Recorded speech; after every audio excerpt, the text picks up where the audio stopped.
There's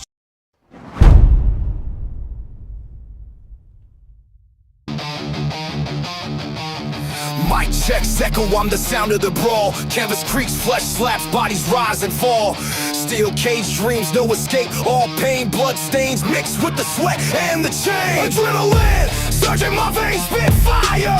Crowd chants feeding my soul's desire. Turnbuckles tremble when my wrath collides.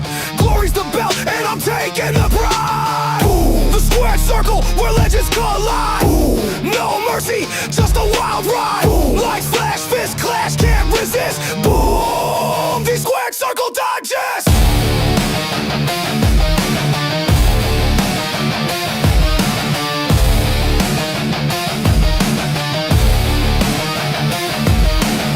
Pyros ignite, shadows dance in the glow. Ringside roar, it's a gladiator show. Chokeholds tighter than the grip of the night. Climbing the ropes to new championship heights. The mental battlefield, no room for doubt. Every move calculated, every scream a shout. The bell tolls louder than a sinner's regret. This is the place where the bold never forget. Boom. The squared circle where legends collide. Boom. No mercy, just a wild ride. Boom. Lights flash, fist clash, can't resist. Boom. The squared circle digest. Boom. The squared circle where legends collide. Boom. No mercy, just a wild ride. Lights flash, fist clash, can't resist. Boom. The squared circle digest.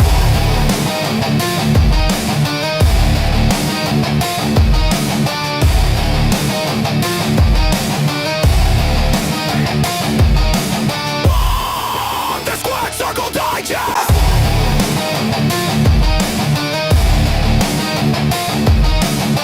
Yes, sirree. It is Tuesday, 8p. The place to be. It is the Squared Circle Digest. I am Sean Stanley, and as always, I'm joined by the great Frankie Fresco. He makes the show go round. Frankie, how we doing, sir? I'm doing good, man. Welcome back 2026. And Yes. as you can see, I'm sporting no hat today, showing that I bald see head. that fresh cut. Yeah, So I have a little bit of a fresh cut, but not as fresh as yours, there, buddy. Not as fresh as yours. I got some stubble there. I have an issue, man. Apparently, I haven't been bald long enough. I don't know the secret. Really? If I shave every day, I start getting bumps or something, and it hurts my little noggin. So I have to let off for a couple days. What is the secret, Frankie? You've been bald for a while. I have been bald for a minute, and I think the secret for me has been I use shaving cream, obviously, to shave my head, but I have a delicate shaving cream that I use. So I use the same shaving cream for my facial. I haven't shaved. That sucks. But for my head, I use that shaving cream all the time, and it actually works perfect. To be real honest. So with you don't use you use the razor. You don't have an actual shaver.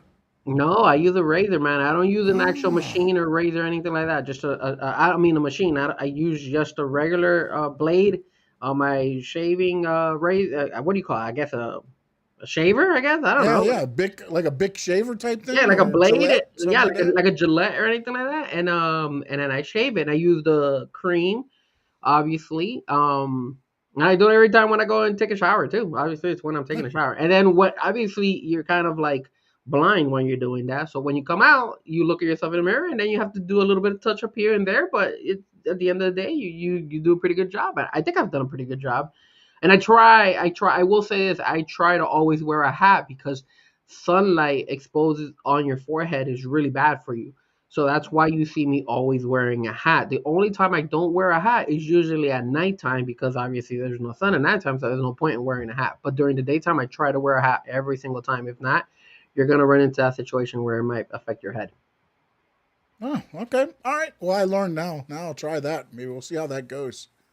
We will definitely see how that goes. Frankie, 2025 is in the back door. 2026, looking ahead. I just want to get your feel real quick. What did you think of 2025 overall for wrestling? And do you have expectations for 2026 or what are you doing? 2025 was a roller coaster of a year for wrestling, in my opinion. We had some really good moments. We got some moments when we were kind of disappointed. A little bit just sad that obviously the whole Cena storyline is done. That was something big that kind of took over the whole year. Um, there were some big moments with Tony Storm, Mariah May back in the day. At the beginning of the year, you also had Will Ospreay when he was healthy. You had a couple of things in Dom Mysterio doing really well. Now he's injured. There's a lot of things. So when it comes to last year, I thought it was decent. It was fine. It was certain things that I liked and certain things that I didn't like. I'm gonna miss the John Cena whole storyline, but I am looking for a better wrestling year, and I guess the reason I'm looking for a better wrestling year is because I like the fact of what some of the stuff WWE is doing, um, bringing some people up from NXT. I like that, and we'll probably talk about that. And then obviously in the AEW world, I'm glad to see MJF back. I'm hoping to see hopefully Will Ospreay come back sometime this year, so I'm excited about that. And then at the same time, Sean, the only thing I don't think is going to change, but I feel like it's going to be uh, getting used to is obviously these new themes that they're going to be doing in the WWE world. I guess sponsorship and just this money talks, right? So Yeah. obviously we knew that the prices were going to skyrocket. Now we got to get used to Royal Rumble being outside the stage. Now we're going to get used to sponsors and I guess like Monday Night Raw, Stranger Things stuff. So maybe we might talk about that as well. So that's Yeah, kind the of how Netflix shows. Yeah, the Netflix shows yeah. joining in. Yeah. Yeah. Hey Cheyenne, how are you? Hey, what's up, Shay? For me, I agree with you. It was a up and down year for wrestling a little bit, and toward the end, man. I mean, maybe it's because I got a lot busier too. Is I found myself not watching it as much the day of the show, and watching it more when I could.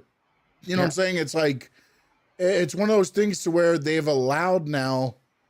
Like you used to have to watch the Monday night. You had to choose which one you wanted to watch because if you didn't, then you missed the other one. Unless somebody had a DVR back then, but it wasn't as easy as it is now.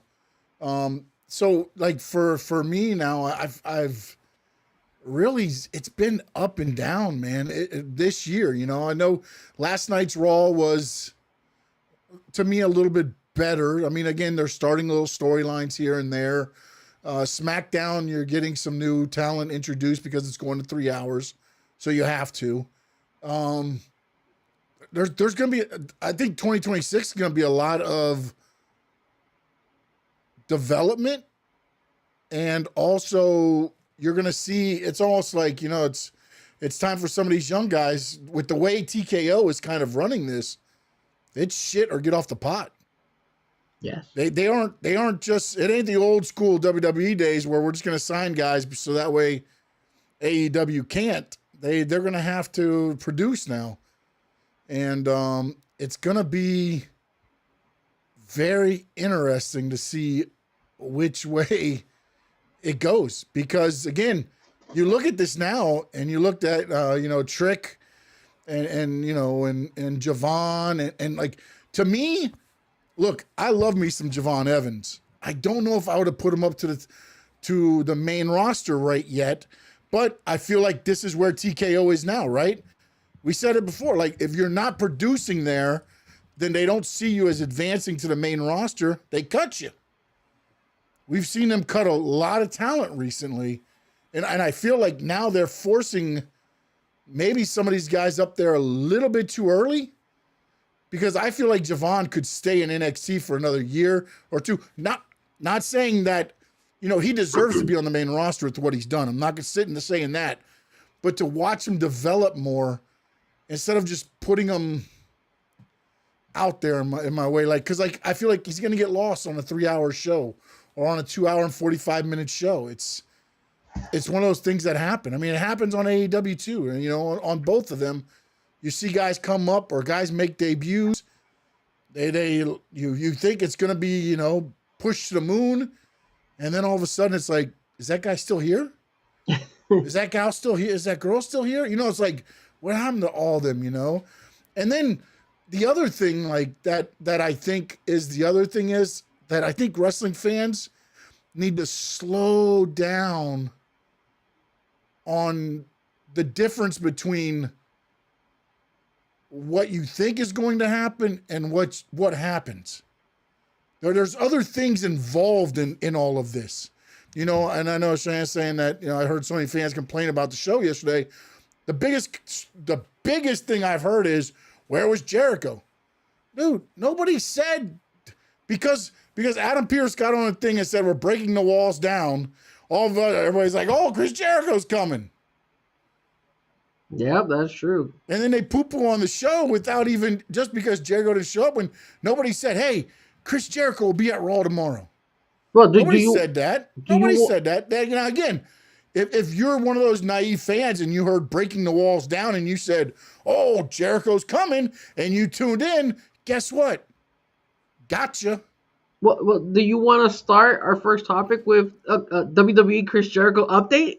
Yeah, let's do it. Well, first and foremost, they did tease us again yesterday, right? Didn't they say that I think Braun Breaker was learning from the learning tree?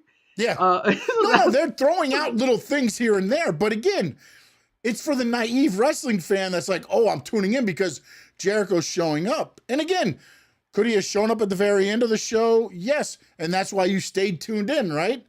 So they got you to watch 2 hours and 45 minutes of a show, and then you're upset because what you wanted to happen didn't happen, but they never said it was happening. Well, you know that the WWE likes to tease us little by little until it actually hits reality, right? So I feel like that's what's gonna happen. I feel like they're teasing us leading up to eventually when Chris Jericho will eventually make his way to WWE world. That's just a matter of moments. We just have to, like you said, we have to be patient. That's all we need to do. Yeah, but that is out the window nowadays in wrestling, man. It's like, if you don't do it when we want it, oh, you're a terrible booker.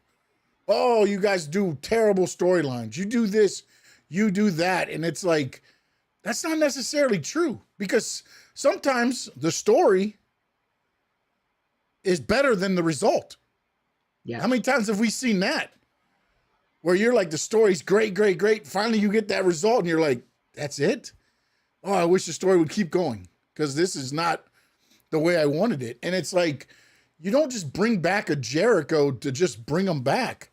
You need to bring him back in something that makes sense for everybody, and then go from there. Like, it's well, hold on a second, Sean, because this was the first Monday night of 2026, and they are in Netflix, so they made it kind of like a big thing because of the whole Stranger Things too. So also, it's their first year. It was the year, I think January 5th was the 1 year anniversary of the first Raw on Netflix. So I believe it was the 1 year anniversary also, which again, the first one that went on there I thought was a terrible idea by making it almost PLE-ish, because that's what everybody thought you were going to get from there on, and you're not, because once you go back to just being Raw and SmackDown, you don't have the talent that can do those shows consistently for 52 weeks a year. That is correct. That is correct. And to be honest, there's no promotion either way that has the talent to be able to do that for 52 weeks a year, meaning put on a PLE every time you're on a TV, a TV episodic show. But also, to have a good episodic TV show, you have to have storylines. Every show that's episodic on TV had some type of storyline, except I guess for Seinfeld, right? Because it was a show about nothing. I never watched Seinfeld. It was just a show. It really had nothing. It was really about nothing. It really literally was about nothing. It was just four people hung out and stuff happened to them, and then it never went over until the very end. It kind of did, but I don't know what fans want. Like, I feel like it's what society's come to, right? It's the results now factor, where we don't need storylines anymore. We just want the result. Just give us the match. Give us the thing. I feel like it's lost now. I feel like the storytelling aspect of it is lost. And there was this one thing, and I thought I said that. Well, to myself on X, but the Undertaker had this saying that he talked about, and let me see if I can find it real quick. Looking it up. why you look that Yep. up? You found it? No. Go ahead. I kind of knew that Chris Jericho wasn't going to show up because if you go to the AEW website, he still shows up on their roster. So that would Mm-hmm. be like a slap in the face to AEW to actually have him on WWE and then his name and his photo is still showing up in the AEW roster website. That's why I was like, I don't think it's going to happen. That's why I felt like a lot of the fans are like too in a rush to see him. Like I said, the WWE likes to take their time with this stuff. There's also contract issues that are going on and stuff, and we don't know the details. Maybe he is a free agent now, but there's little things that we have to, we don't know about the whole contract. And then at the same time, it has to make sense. Like you said, it just can't be on a regular Monday Night Raw, even though they did it like huge the first Monday Night Raw on Netflix. But at the end of the day, I kind of knew it, bro. I was like, yo, and I didn't. What's crazy is that I don't know about you guys, and you guys in the chat let us know. Did you guys go in with the expectation of actually seeing Chris Jericho last night? Because I didn't. I just wanted to see a good Monday Night Raw, because I felt, hey, this is the first Monday Night Raw of 2026. It's on Netflix, so let me see what they came up with. And I thought it was a good Monday Night Raw. I thought it wasn't that bad. I thought they had a pretty good solid matches, a couple botches here and there, but overall it was a very entertaining Monday Night Raw.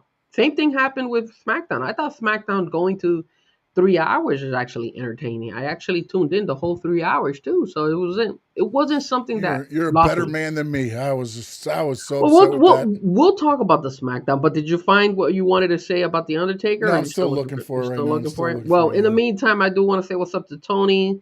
Also, no doubt, Samurai. Also, and of course, Stony Stanley. Guys, if you're tuning in on X and on YouTube or on Twitch or on Facebook, I'm not sure if we're doing Rumble today. Are we doing Rumble today, Sean? No, I got to get that fixed. I got to All get right, no that worries. So, fixed. any of you guys tuning in, if you guys could be more than helpful for us and hit that like and hit that subscribe, we would greatly appreciate it. And the guys and the gals that tune in later after the show has ended and watch the replay, don't forget to hit the like and also hit the subscribe.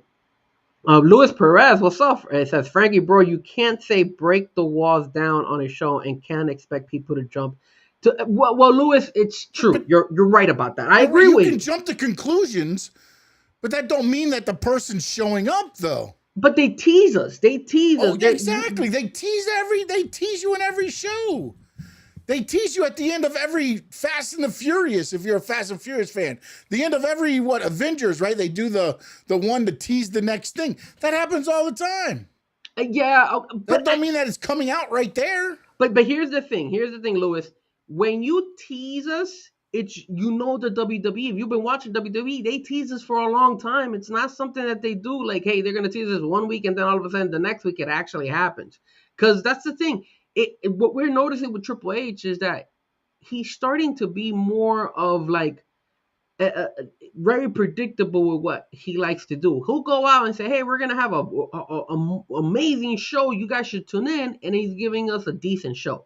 He's not giving us something that is gonna wow us. So you But gotta Triple go in H with that really isn't. I mean, expectation. he's involved. He's got the final say, but they've flip flopped a lot of the creative team. They brought back the guy that did SmackDown many years ago. Mhm.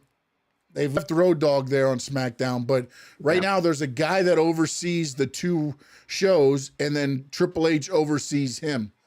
So there's a little bit of a thing there. Any update on Chris Jericho? Do we have any news on Chris Jericho? Will he be showing up at SmackDown or Raw? Maybe he shows up or even NXT.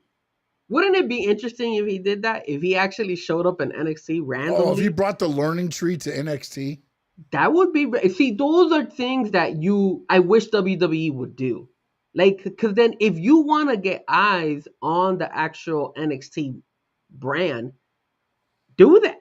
Nobody expects Jericho to show up in NXT. All of a sudden, you'll start seeing in social media, "Oh my God, Chris Jericho is at NXT." I'm telling you, the viewership in NXT would blow the hell up, and you can all of a sudden get more eyes on that NXT product, especially since a lot of those people are making their way up now into the main roster. But I don't know. And there has been news of Chris Jericho. They were saying that he was gonna be he was doing something with his music group.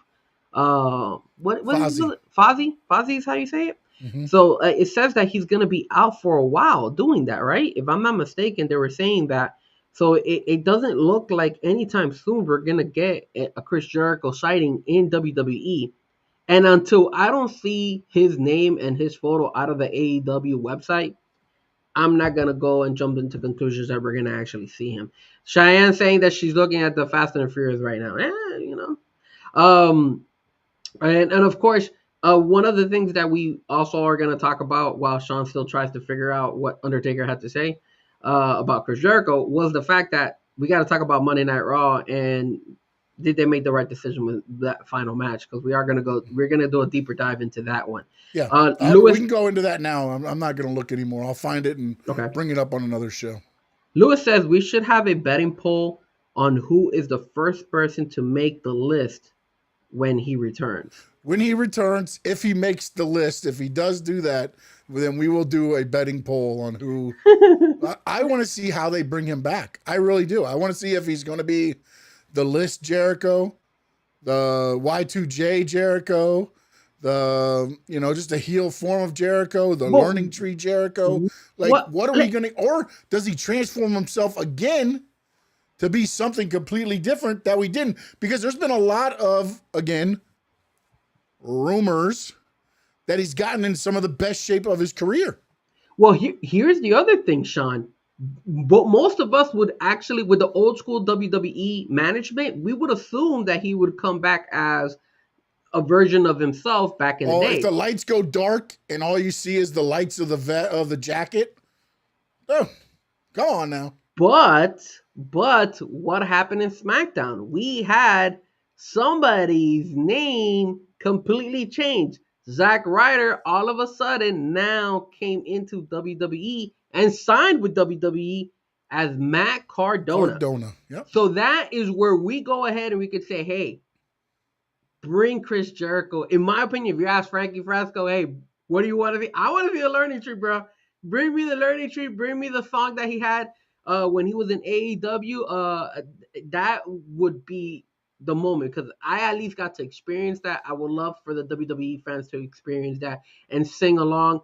And again, it sucks, but I'm sorry if Chris Jericho's pissed at AEW. I think that would be kind of like taking a jab at them as well and be like, hey, look, AEW, this is what happens when you don't re-sign me and you don't keep me. So yeah, but I think there was a mutual thing there. I think he's done everything he can do in AEW. Honestly, what else does he do? There was a lot of people he could have fought that he has not fought there, though. Yeah, but again, my problem with it is if they would have kept him not working every week and did angles and had him work on like the special shows or pay-per-views, I could have bought it. Like right now, I don't want him to come back and wrestle every week on WWE.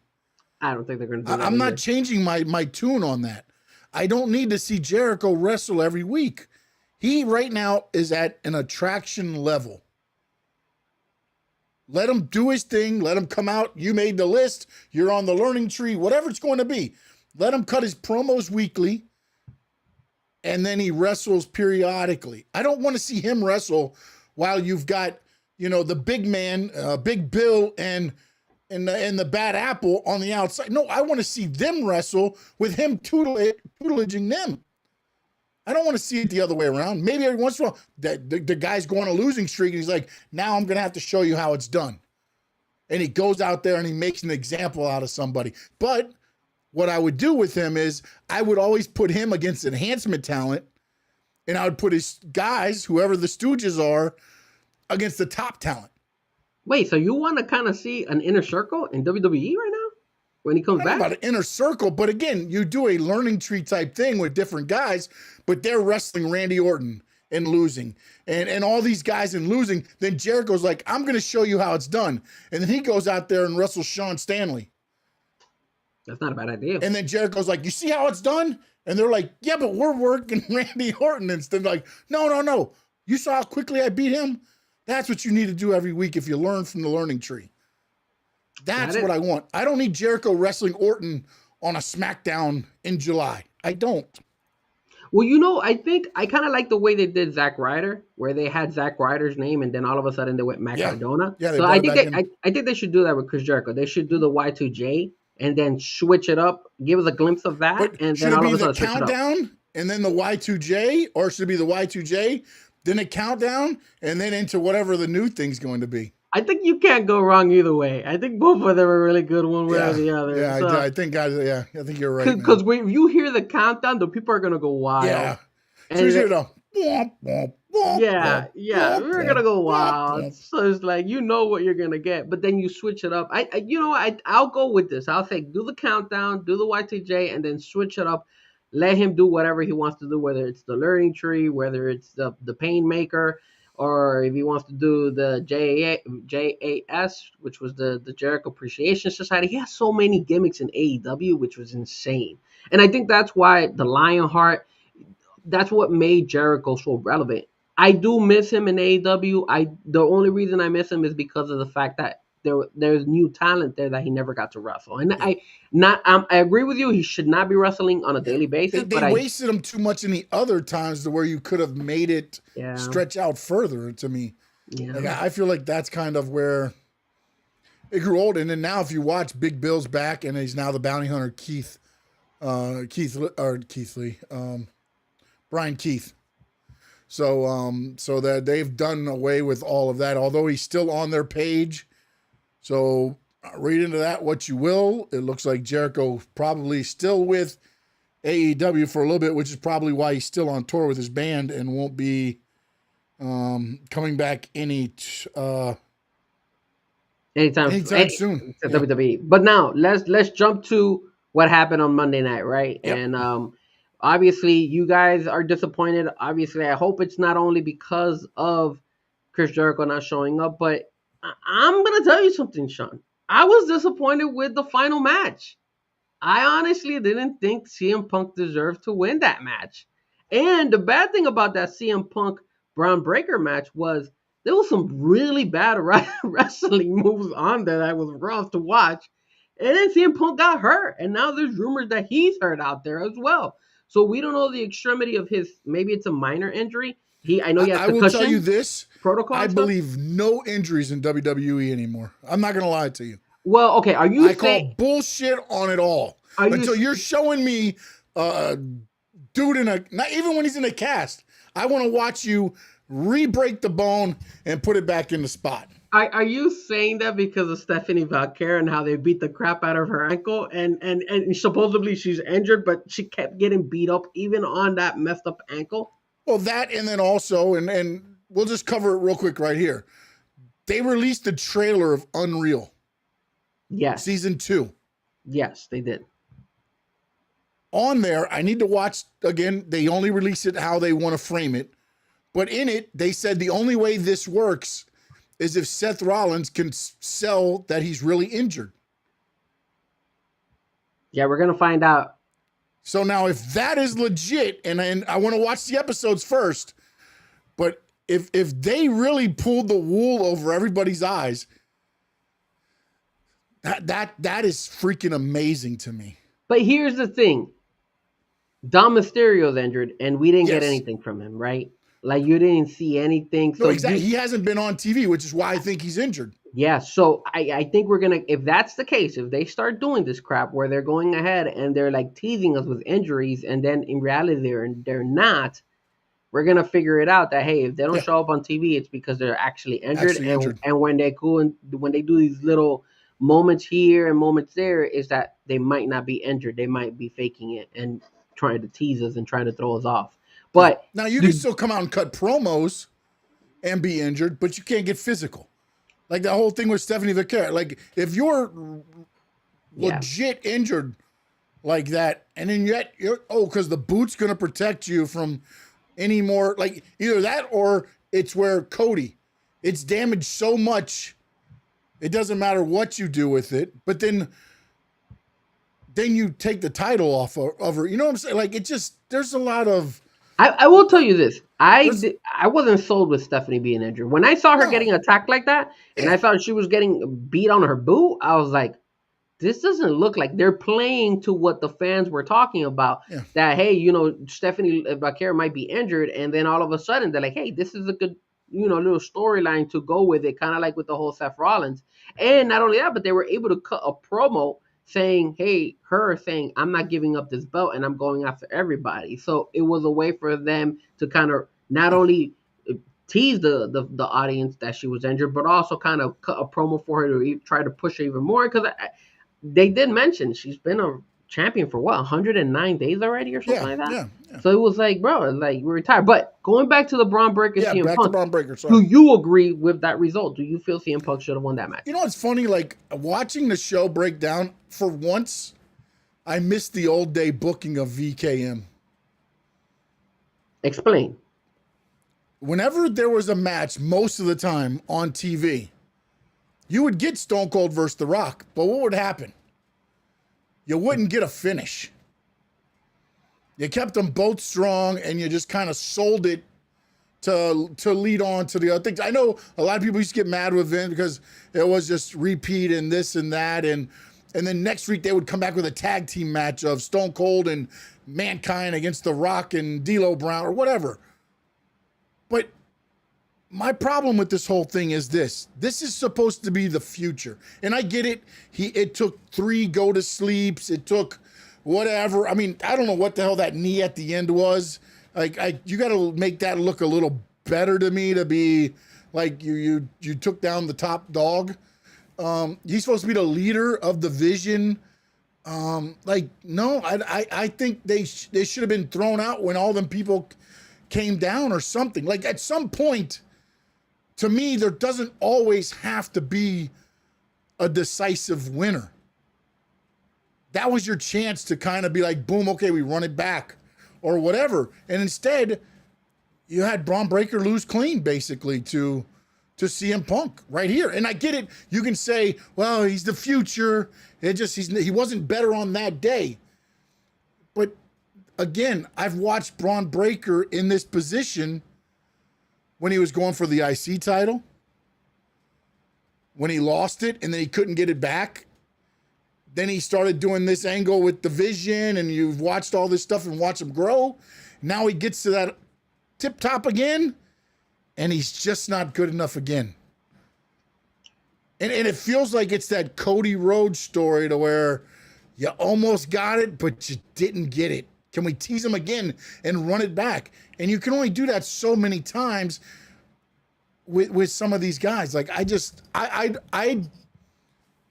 would have done it. I wouldn't have had a winner on that match. I wouldn't have. I would have just had when all those guys came out. Yeah. And then I would have ran it back next week with 4-on-4. I semi agree with you in the sense that I do feel it hurts him. What gets me upset, and I'm getting tired of it, is what happened to having a finishing move and that's it, that you pin the guy and you beat him. That's gone, man. That's Why? gone. I've given up that fight, man. It's just like I'm seeing it more and more. Over the weekend, I was watching some old school they're superheroes wrestling. now, man. They're superheroes, bro. Dude, but it's getting repetitive to the point where I'm getting frustrated. I'm like, yo, you do go to sleep on him and he kicks out. I'm like, dude, what is the point of your freaking finishing move? If you can't knock him out with your finishing move, then don't have one. I was looking at old wrestling. I was looking at the old WrestleManias. Started watching from WrestleMania 1 all the way I saw to like WrestleMania 7, and I was looking at them and I was like, damn, like, dude, a lot of these guys just did their main move and that's it. Yes, it would be over. And it's You have to getting... remember, back then, too, a suplex was a finish by Harley Race. He would hold you up, let the blood rush to your head, and then drop you back and get the pinfall. JYD was a power slam. The honky tonk man was a neck breaker. Think about this. Jake Roberts was a DDT. How many DDTs do you see in matches these days?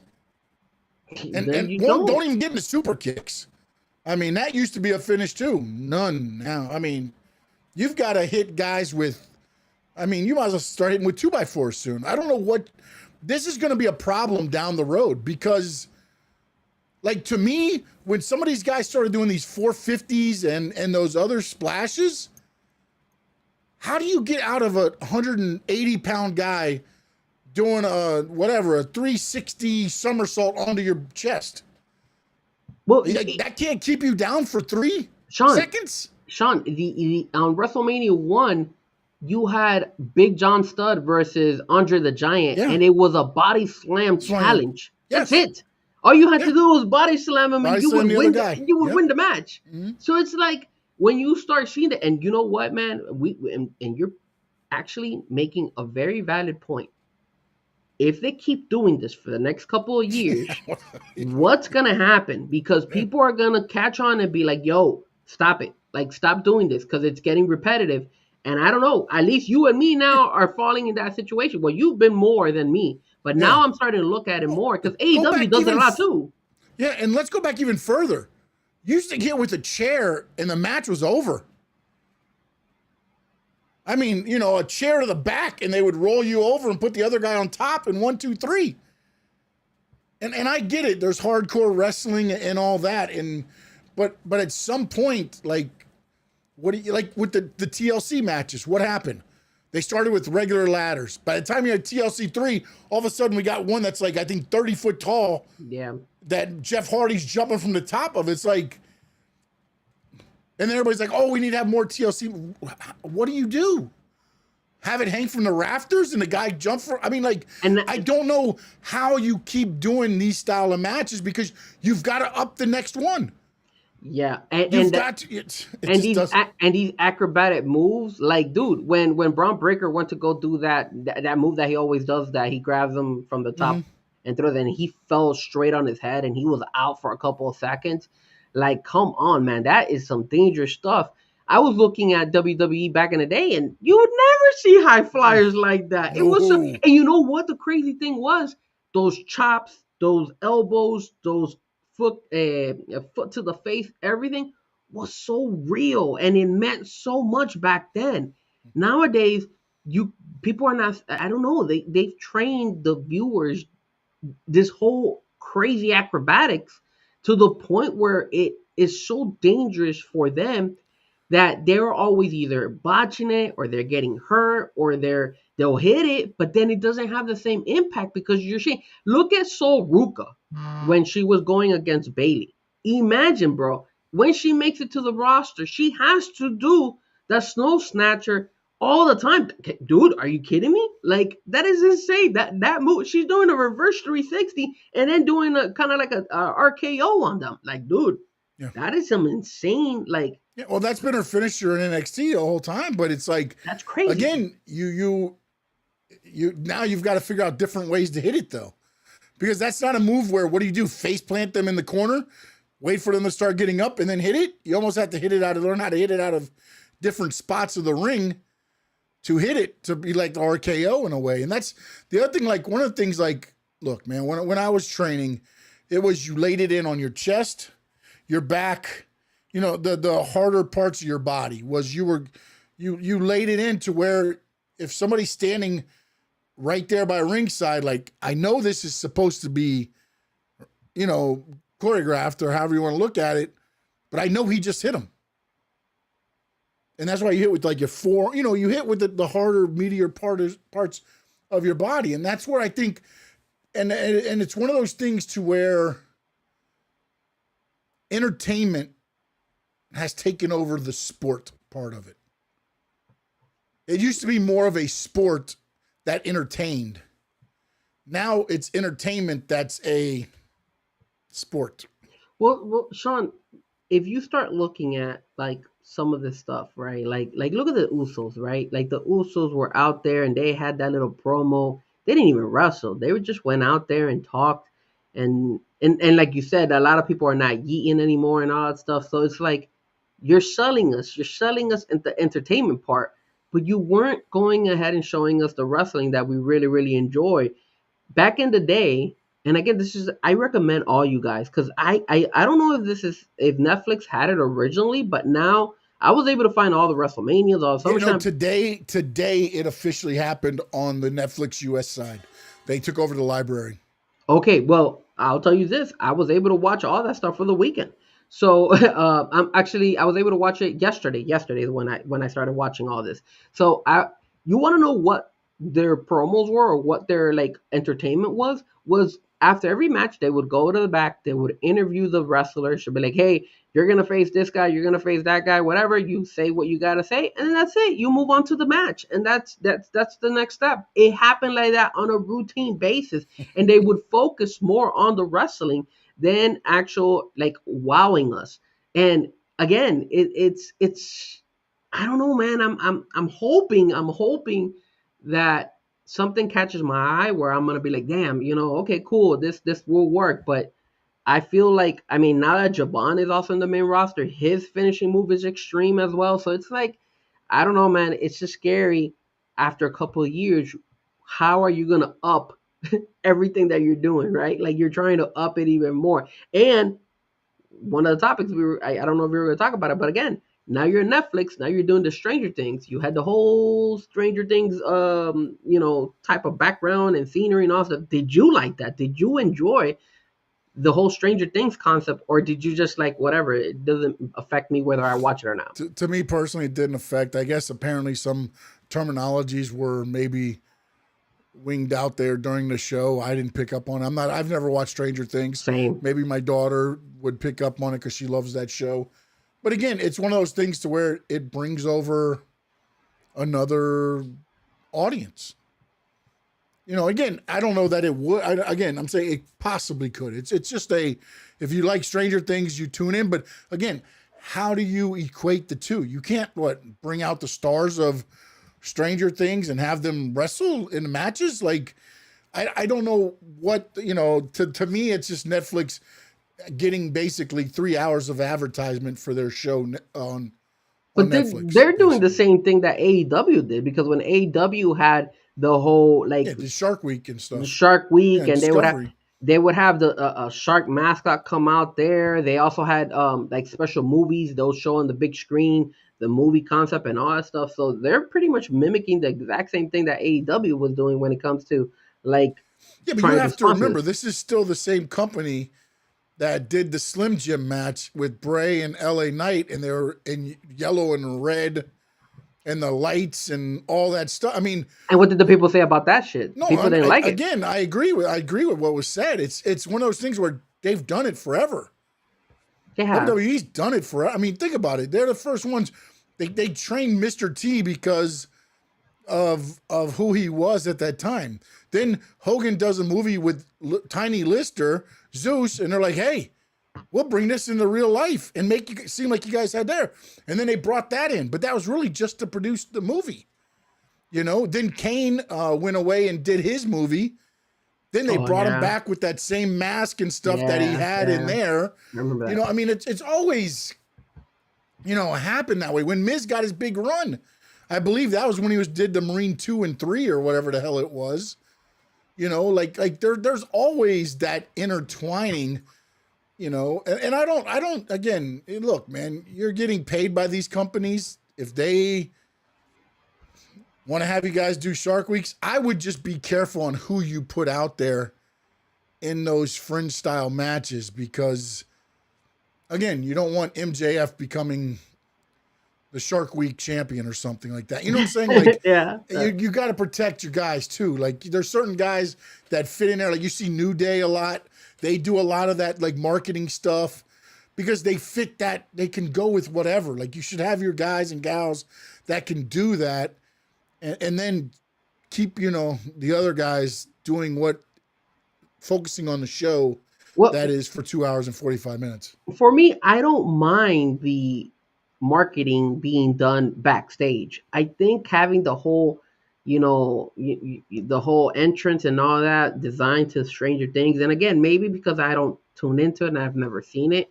If you guys have watched it or seen it and you want to chat, give us your opinion on the chat, you're more than welcome to. Stranger Things. But it felt like it was like whatever to me, and I hope that they don't keep doing this, because supposedly this was just for this week. It was supposed to be the first episode of the new year. Stranger Things just got dropped. The second season or the second part of the final season. Well, So, what's gonna be the next one? Because I'm pretty sure they're gonna have more stuff in well, I Netflix mean, down the line, premiering. I'm sure Netflix will have stuff for them. I don't think it's going to be an No. every week thing, I don't but think again, they'll it'll do be every week. the next big thing that's coming out on Netflix, whatever it'll be. I don't know. I don't know. I wasn't too fond of it. Same way I wasn't too fond that Braun Breaker lost. And same, and there was a couple things in that Monday Night Raw that I was a little bit, a little bit baffled. Um, the whole Kabuki Warriors losing their belts, that was kind of odd for me, especially since they were building up more towards them retaining, and I thought they were gonna do maybe like a three-way triple threat match, eventually including Last Legend and all them into that as well. But now they just gave it to Rhea, Well, and no, then but they could so probably do it that way. Now you can run it again because if Kabuki Warriors beat Rhea and Io, then there's no reason for Rhea or Io to be in the triple threat. Now Kabuki Warriors will want a rematch, and Lash Legend and Nia will want a title shot, and you could throw it together that way, a little bit yeah. more in the story. Or you could have had them, I think what they want to do is freshen it up a little bit and give Io, because people are getting behind her a little bit more. I think it was more just giving them And a then, title to hold for right now. what was the whole thing with Becky Lynch getting back her title? Like, I thought you were gonna push. What Um, what that tells me is AJ Lee is closer to returning, because I mean, I know she held the rope and she did a thing, kind of cheated her out of it and all, but that tells me that I think AJ Lee is close to returning, and this was a placeholder to make it last long enough to everybody not really think that AJ Lee was gone. so you feel like that's okay to do to Maxine Debris? Like, you I didn't mean, it think got her a little Maxine? bit of a rub, and Yeah, now, you. I mean, again, they cheated her, so technically, yes, she got beat, but it wasn't like Becky went in there and just manhandled, slammed her in 15 seconds and went and won the title. Remember, she did that to Bianca Belair at SummerSlam. Yeah, I know. Yeah, I remember that. So, it's one of those things to where at least this one you can go, okay, you can make some type of like, now I got to be on the lookout for that or something with what you're doing with Maxine, because I still don't understand.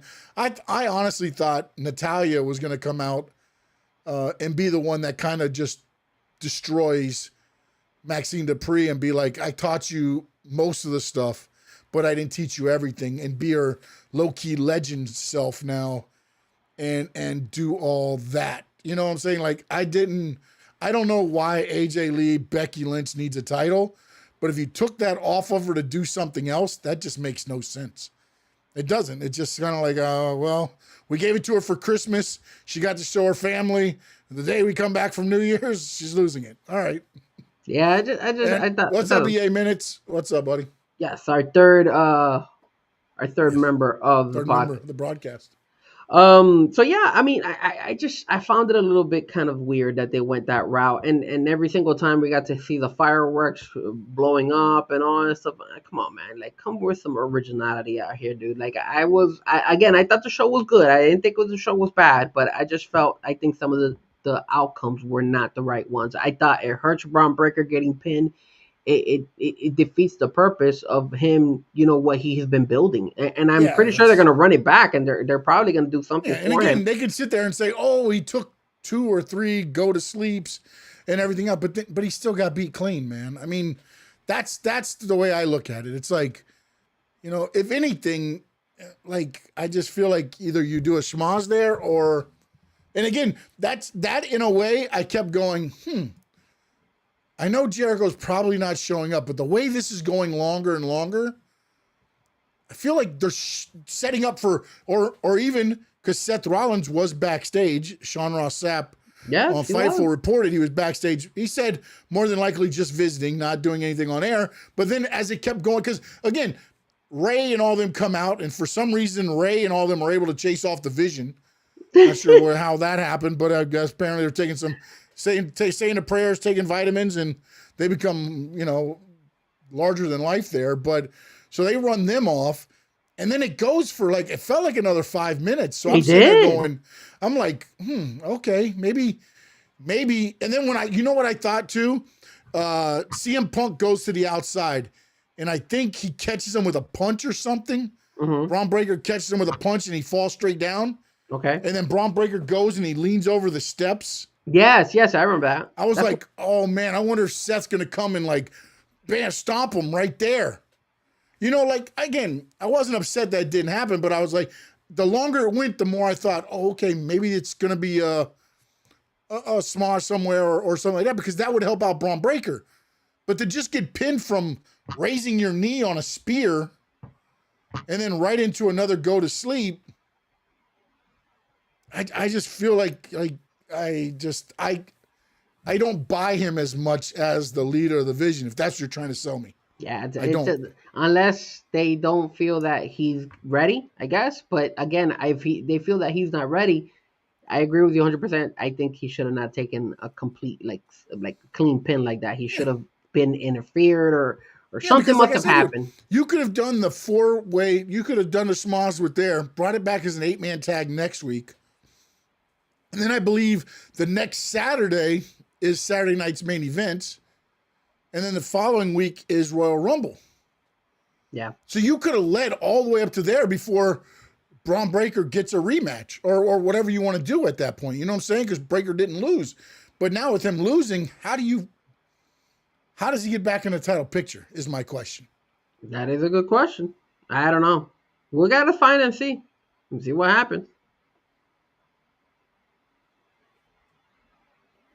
Sorry, man. It's text messaging. I got a phone call here, so I had to text message saying, "Hey, no problem. Set up."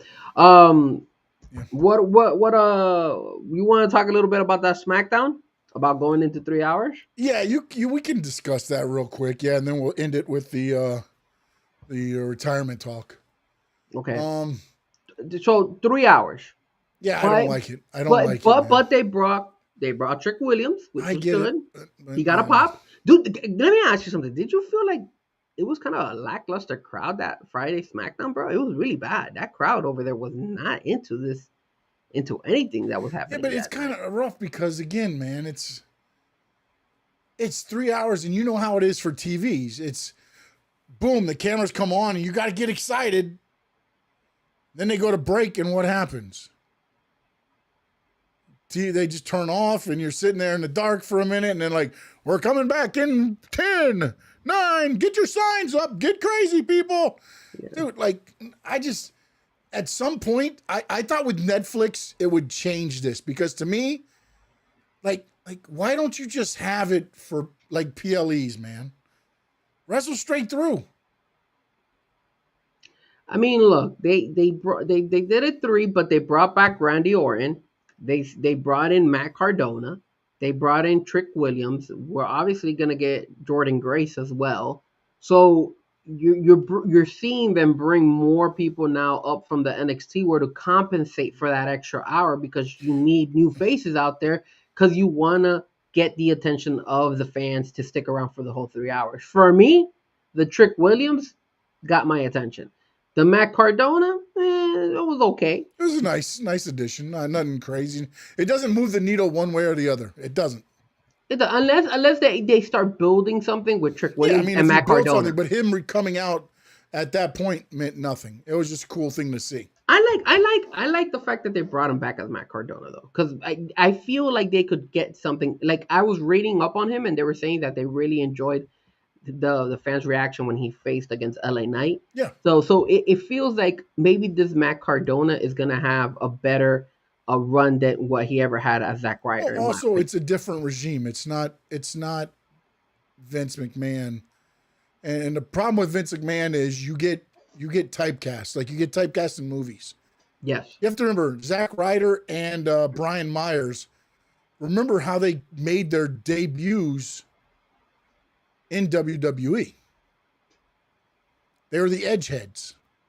They were the two fake Edges that helped Edge retain a title, and then they came out as the Edgeheads, and then they started making their own, Long Island Ice-Z, Zack Ryder from and things like that, So, and he was always typecast as that guy. Woo, woo, woo. Like, he was the New York, Jersey Shore guy. And he got the feel-good moment of winning the tag titles in New York, and he won at WrestleMania the Intercontinental title that one time. But that was all he was going to get. And now I feel like he kind of did the Cody Rhodes way. Not saying he didn't, but he showed two things. One, you can make a living doing the indies if you do it right. Mm-hmm. And number two is he made Matt Cardona a marketable name. So he didn't have to go back to Zack Ryder because Matt Cardona is now marketable. Now, I don't know what the deal is with them because usually you don't get to keep your name, unless that's part of the deal. Maybe they gave him a lower salary, but he gets a higher cut of the T-shirts or whatever, because usually you have to sign over your name, which is why everybody changes their name a little bit, whatever it's going to be. But we'll see how it goes, man. But to me, 3 hours, I get you bringing all those guys and girls up, but to me, a lot of that, I believe, is really TKO saying, shit or get out the pot, because we're paying you guys lots of money. You're not going to be on our developmental show anymore. You're either going to show us you can do it, or we're going to cut you and save that money. Because TKO showed one thing. They're as cheap as the Marlins. They're pretty cheap out there as the Marlins, and you can't get any more cheaper than the Marlins, that's for sure. And remember, sir, I have been the one who's been saying it, and you don't want to believe me, but I'm telling you right now, and I don't know if it's her fault or whatnot, but I just feel that Julia is eventually gonna get cut. They don't know how to market this girl. They gave her a title back against Chelsea Green. I mean, it was for petty right now, bro. Like, I'm telling you, bro, it just does not look good for that girl. I feel that they are not. I don't know if it's I don't know if it's her fault. I don't think it's her fault. I think it's honestly. It's never it's creative's fault because they don't give them good stories, man. They really haven't, because she has been, bro. Like, dude, when I saw her win that, it was such a lackluster match. Like, I was like, man, this match sucks. Like, where are we going with this girl, bro? Like, the problem is this. She was so good in NXT too. Yes, but the problem is, like, this is where, to me,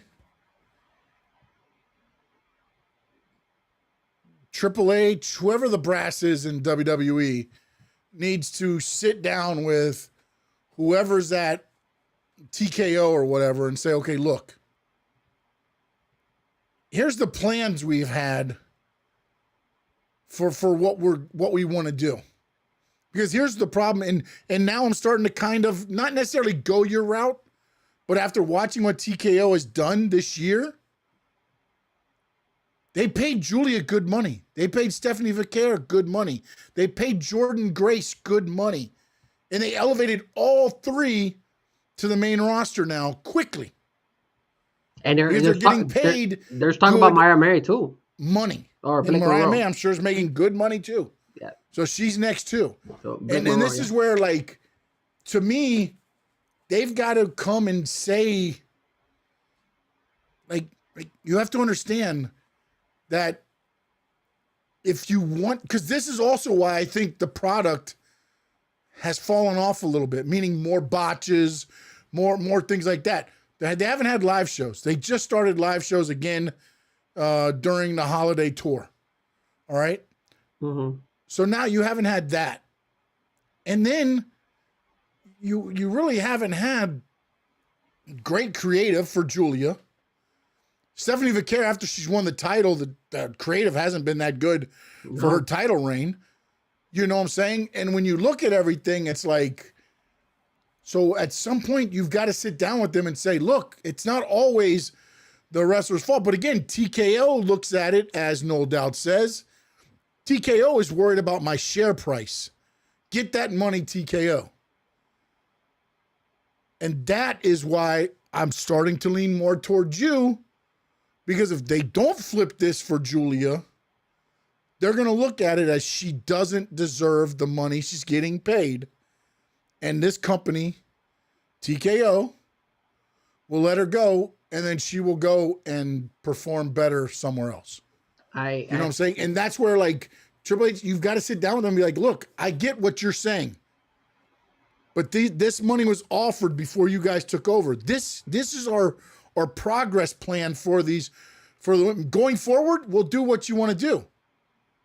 Use them for other stuff, like they used Jordan Grace to do some of the booking, doing marketing and things. Send them out if they need to make their money that way. Julia, send her over to Japan. She's huge over there for you. Use some of that to make some of that money back, if that's the case. You know what I'm saying? But doing it the way it's going now is just BS, man. And again, the reason I said that I feel that they're gonna let her go is because 100% I agree with you to the point where they don't find a way to use her. And here's my question to you though, because obviously if you're a wrestler out there and you're having difficulty speaking English, because obviously her English is not the greatest, and she goes to creative and she wants to put in her 2 cents into creative, will she? Because obviously her English is a little bit rough. Can she actually go up but to you creative can and communicate with them, somebody else involved? They got translators. They got people there. You can get your point across if you need to get your point across. I mean, but again, the problem is this too, is like now I've been trying to follow this whole like creative thing. I don't know that creatives are at the show. I mean, like Road Dogg looks like he's at the show and things like that. What they do is they have a level of the creative there, but not necessarily the creative. The creative's done the week leading into the show. It feels like. And so then, they're not like Tony Khan then. No, they're not Tony Khaning it. No. Tony Khan says he's at every show. He's there every single time. He's not. They're not every show. No, not at all. No. I mean, at somebody from the booking is there, but what I'm saying is it's not like everybody there's from creative is there to sit down and talk to each individual and be like at NXT, for instance. All right, NXT, you have days to where you have promo class, you have all this stuff. So they sit there and look at every individual and they can figure out, okay, this is what we can do with them. When you get to the main roster, it's sink or swim.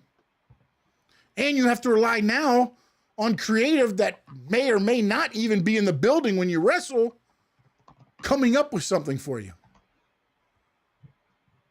That to me is a recipe for disaster, especially for talent that made their name overseas and not necessarily here in front of TV that they were probably watching. Mariah May, Jordan Grace, may be easier to bring them in, like Jade Cargill. Not saying hers was perfect, but Jade Cargill got brought in a lot better than Julia did. They did. Yes, they did. And Julia was, I think, in my opinion, way better. Julia is way better. The problem is she made her name over in Japan, whereas they got to watch Jade Cargill every week on AEW TV. They get to watch Jordan Grace every week on TNA. But then you had Julia be successful in NXT. She was doing really well. Yes, in NXT, because again, promo class. You're watching you can accentuate positives because you're seeing them every day. The main roster, they fly in for Raw, they fly in for SmackDown. They might do a live show here or there. They go home. They might show up to the Performance Center to get some work in, but that's just extra. I looked at ChatGPT and I put here, how much is Julia making in WWE? And it says Julia's status as a former NXT Women's Champion and a current Women's United States Champion on SmackDown. She's a prominent figure suggesting a solid contract. There's no specific, hundreds of thousands annually apparently, but it says possibly she's making within 300 to 500 plus range when bonuses are factored in, similar to the other top women like Rhea Ripley. Rhea Ripley's not making 300 to 500. Well, 500 plus is what they said. No, Rhea I believe is at 1 point something. If she comes, if Rhea's making like 1.2 million, let's say, and Julia's making like 800K, I could understand why eventually we're gonna see her get released if they don't figure out how to use her correctly, because they're gonna see there's no value in her. We're paying too much and she's not performing. Kind of like in the NFL. Look at Tua Tagovailoa. Hey, you're not performing, Tua? Get the hell out of here. We'll eat the money Yeah, and so just move on. Rhea did a 5 years. It looks like around 6 million. Yeah, so she's getting paid about $1 million each year. A little bit more than $1 About a million million each year. too, 1-2. Yeah. I mean, No, but again, that's where the contracts are, and that's where TKO, I think, is looking at it and being like, okay, we need to see what they can do. But again, they're not understanding that the product gets devalued when you just put people out there and they don't know what they're doing, or they don't understand how to wrestle the WWE way. WWE wrestling is different than anything you'll ever do. but let me ask you this, because do you feel Javon Evans has a high-end contract, or is it that they just pushed him because they felt like he was No, they getting push some him because momentum? he's pushing, and he brings high energy. I mean, he may end up getting more when he goes up to the, or they'll keep him on a shitty contract, get as much as they can out of him, making more money than they're giving him, and then just use them and abuse them. They've done that to people as well. That's a good point. Yeah, because look at Johnny Gargano. I don't know how much Johnny Gargano makes, but I always feel Johnny Gargano and Ciampa are guys that they just use there. Well, And apparently just, Ciampa's not re-signing. He's done. He said he's not going to re-sign with them. So wow, really? we'll see. We'll see what that means. I don't know if it's a work or if it's a real deal or whatever. But, again, sometimes the grass is greener on the other side. If he goes to AEW, will they? But again, I don't believe it until it's done. But again, that's part of the conversation now as well. Well, we gotta see if SmackDown, if the ratings go up on the SmackDown roster, especially now that that SmackDown product is 3 hours long, and Yeah. I don't know. Well, they did say it's not a forever thing. So then why do it in the first place So if you we'll don't feel see. like you're doing it? Well, because I think what happens is, like right now, CW, they don't have any sports. They don't have any more college football. NASCAR doesn't start back up until February. They got the O'Reilly Park Series there on Saturdays. So right now you put it at, oh no, they're USA. I'm sorry, USA. Yeah. I'm CW. I'm sorry. I'm wild. NXT's in the background. I saw CW. No. But USA, I don't think has anything going right now. But they don't Maybe have anything. hockey. They never Hockey have. and USA doesn't hockey. have that. Well, no, they got hockey. They do have hockey. USA has hockey, I think. Well, hockey's still going. Yeah, no, that's what I say. They have hockey and Raw. That's it, and SmackDown. So the hockey's probably other days of the week. They just throw that on for 3 hours on Friday, and we're good. They're not worried about. That's kind of awkward. Look, wrestling's going to be, no matter where it's at, usually in the top 10 of cable, and usually right behind most of the live sports. I mean, look at what Dynamite and Collision does, and they end up in the top 10 on their night, and usually inside one of the top watch cable shows, and their ratings are less than that. Well, you saw Dynamite last week. Dynamite last week was the worst rating. You don't do that on New Year's Eve. Like, what are we doing, man? You run a live show on New Year's Eve. There's a reason Raw and SmackDown were recorded the last 2 weeks. Because they understand. I mean, I get what you're trying, but if you're going to do a show like that, why not do the show at 10 o'clock and run it like a PLE and the championship defended. Your champion holds up like that as the clock strikes midnight and the fireworks are going off. Your champion, the first day, at 12:01 is holding the belt, AEW title or something. I mean, you might as well get something out of it. Not only that, but it wasn't like anything crazy. Like it wasn't like great matches or anything like that. It was decent matches, but it wasn't anything like wow. Yeah, they're coming off the pay-per-view. They're coming off the pay-per-view, so that's why you get pretty okay show and pretty bad and that's the other ratings. thing too, no doubt. You had Kane's Ohio State on October. You had college football playoff. Not even if it was anybody else too, but the fact you had college football playoffs on. Oh yeah. You had one game there. It doesn't matter who's playing. People are gonna watch football. Absolutely, bro. Like there's no way. Look, I'm looking at when was this card? This card was So the matches were, because I saw a little bit of it, but I didn't even see all of it. You had the Beast Mortals fighting in this card Oh, against Bandito. So at least we got the Beast Mortals out there again. I do like seeing him. But Brody King versus Lee Johnson, Darby Allin, I guess had a promo there, victory. What else? John Moxley with Josh Alexander. I'm not a big fan of Josh Alexander. Why would that match be there? Like, I don't know. You had Ricochet defeat it was Jack Perry. Ambrose's first defense of his new Continental Championship. Okay, still, for me, it's a boring match. I don't want to watch. I mean, I don't know why AEW signed him. I mean, no disrespect to him, but I am not a big Josh Alexander. I didn't like him in TNA, and I don't like him in AEW, to be honest with you. But at the end of the day, you're right. I just have no idea why in the world you would do a show. And then yes, you had college football. You had so many things going on, and it's a New Year's. You're with your family. Like, there's no way I'm with my family and I'm watching AEW. Well, especially in AEW Dynamite. Like, hey guys, let's watch Dynamite.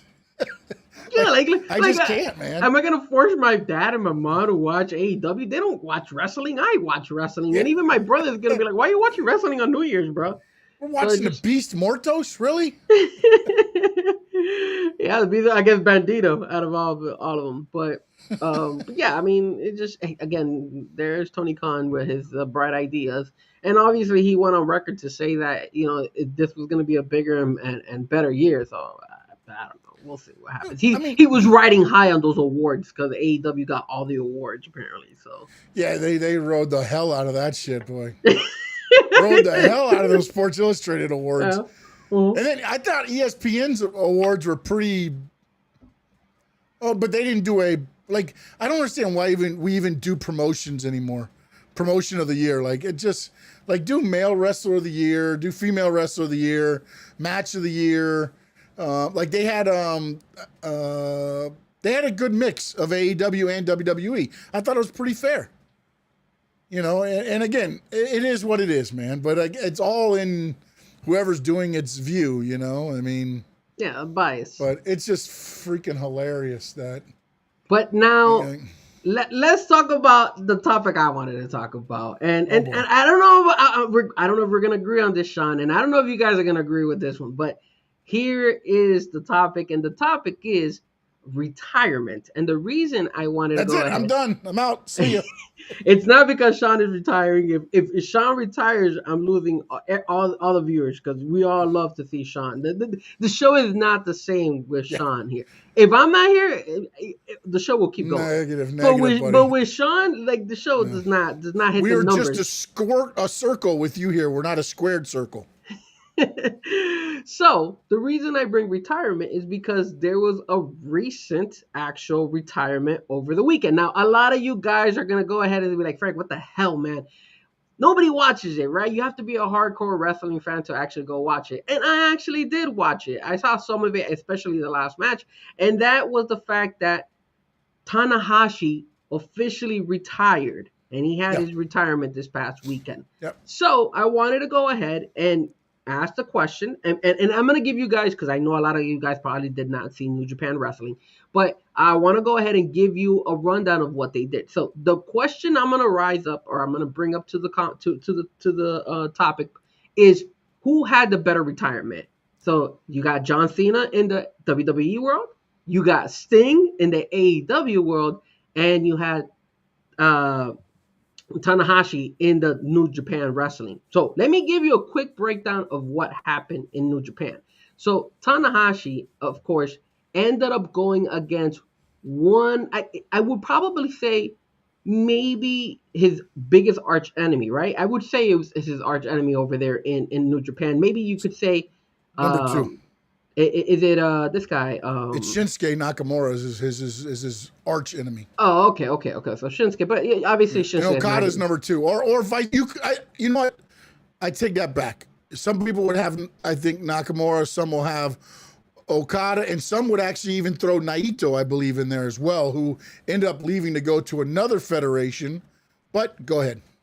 And not only that, some people probably would also put in there this guy. He actually came back and presented him with flowers. Yeah, The hell was his Naito, name? I think. Or are you talking about Jay White Jay or White, Jay White, Osprey? Jay Yeah, White. no, yeah, they had a good feud too. Yeah. So here's what happened. So obviously he went against Okada, and Okada beat him. So think about that, guy. So Cena lost his final match. Tanahashi lost his final match. Sting won his final match. Right? Sting was a tag team match. Cena and Tanahashi were both single matches. Uh, Again, Tanahashi was fighting one of his biggest arch enemies in Okada. Okada, if you guys watch AEW, he's in AEW all the time as well. And then Cena fought against Gunther, which is in their eyes an up and coming wrestler. Um, and then Sting was tag team with Darby Allin, and they fought against the Young Bucks, so veterans as well. And then obviously the results, as I said, Cena won. I'm sorry, Cena lost. So did Tanahashi, and Sting and Darby won. Here's the thing afterwards. So after Tanahashi lost, and it was a great fight between those two, they killed it. There was a 1 hour ceremony for this guy's retirement. Now, And also, by the way, not to take anything away from it, Tanahashi runs New Japan Pro Wrestling. Okay, go ahead. okay, that happens. All right, so here's what happens. So Tanahashi goes, he loses and everything, and then you start getting, and I want you to picture this. Picture John Cena, because that's the most recent one, and then we'll talk a little bit about the Sting and Darby Allin Yeah. one too. But what happens next is we see Jay White come out, and Jay White is dressed in a suit, and he comes out there. A lot of people weren't expecting him, and Jay White goes ahead, and I guess, what is this? Is this a tradition over there? Because Yes, it's a ceremony, just giving tribute to them. I mean, so it happens when wrestlers pass away as well, and when they retire. There's been a couple of Americans that have gone over there and received this kind of, send off and things like that. It's a very much tribute, and you'll notice everybody bowed deep. The Yes. deeper the bow, the more respect. And here's the other thing. Where I was getting is that they kept giving him bouquet of flowers. Yes, Is that yep. is that is that That is, tradition yep. over there? Yes. So Jay White, if you guys have seen Jay White also in AEW, he went out there, he gave him a bouquet of flowers, then bowed, and Tanahashi cried actually. Yeah. And they posed for photos. And then, next person that came out was Will Ospreay. Will Ospreay also came out in a suit, was smiling out there, also did the whole flowers, bowing, everything.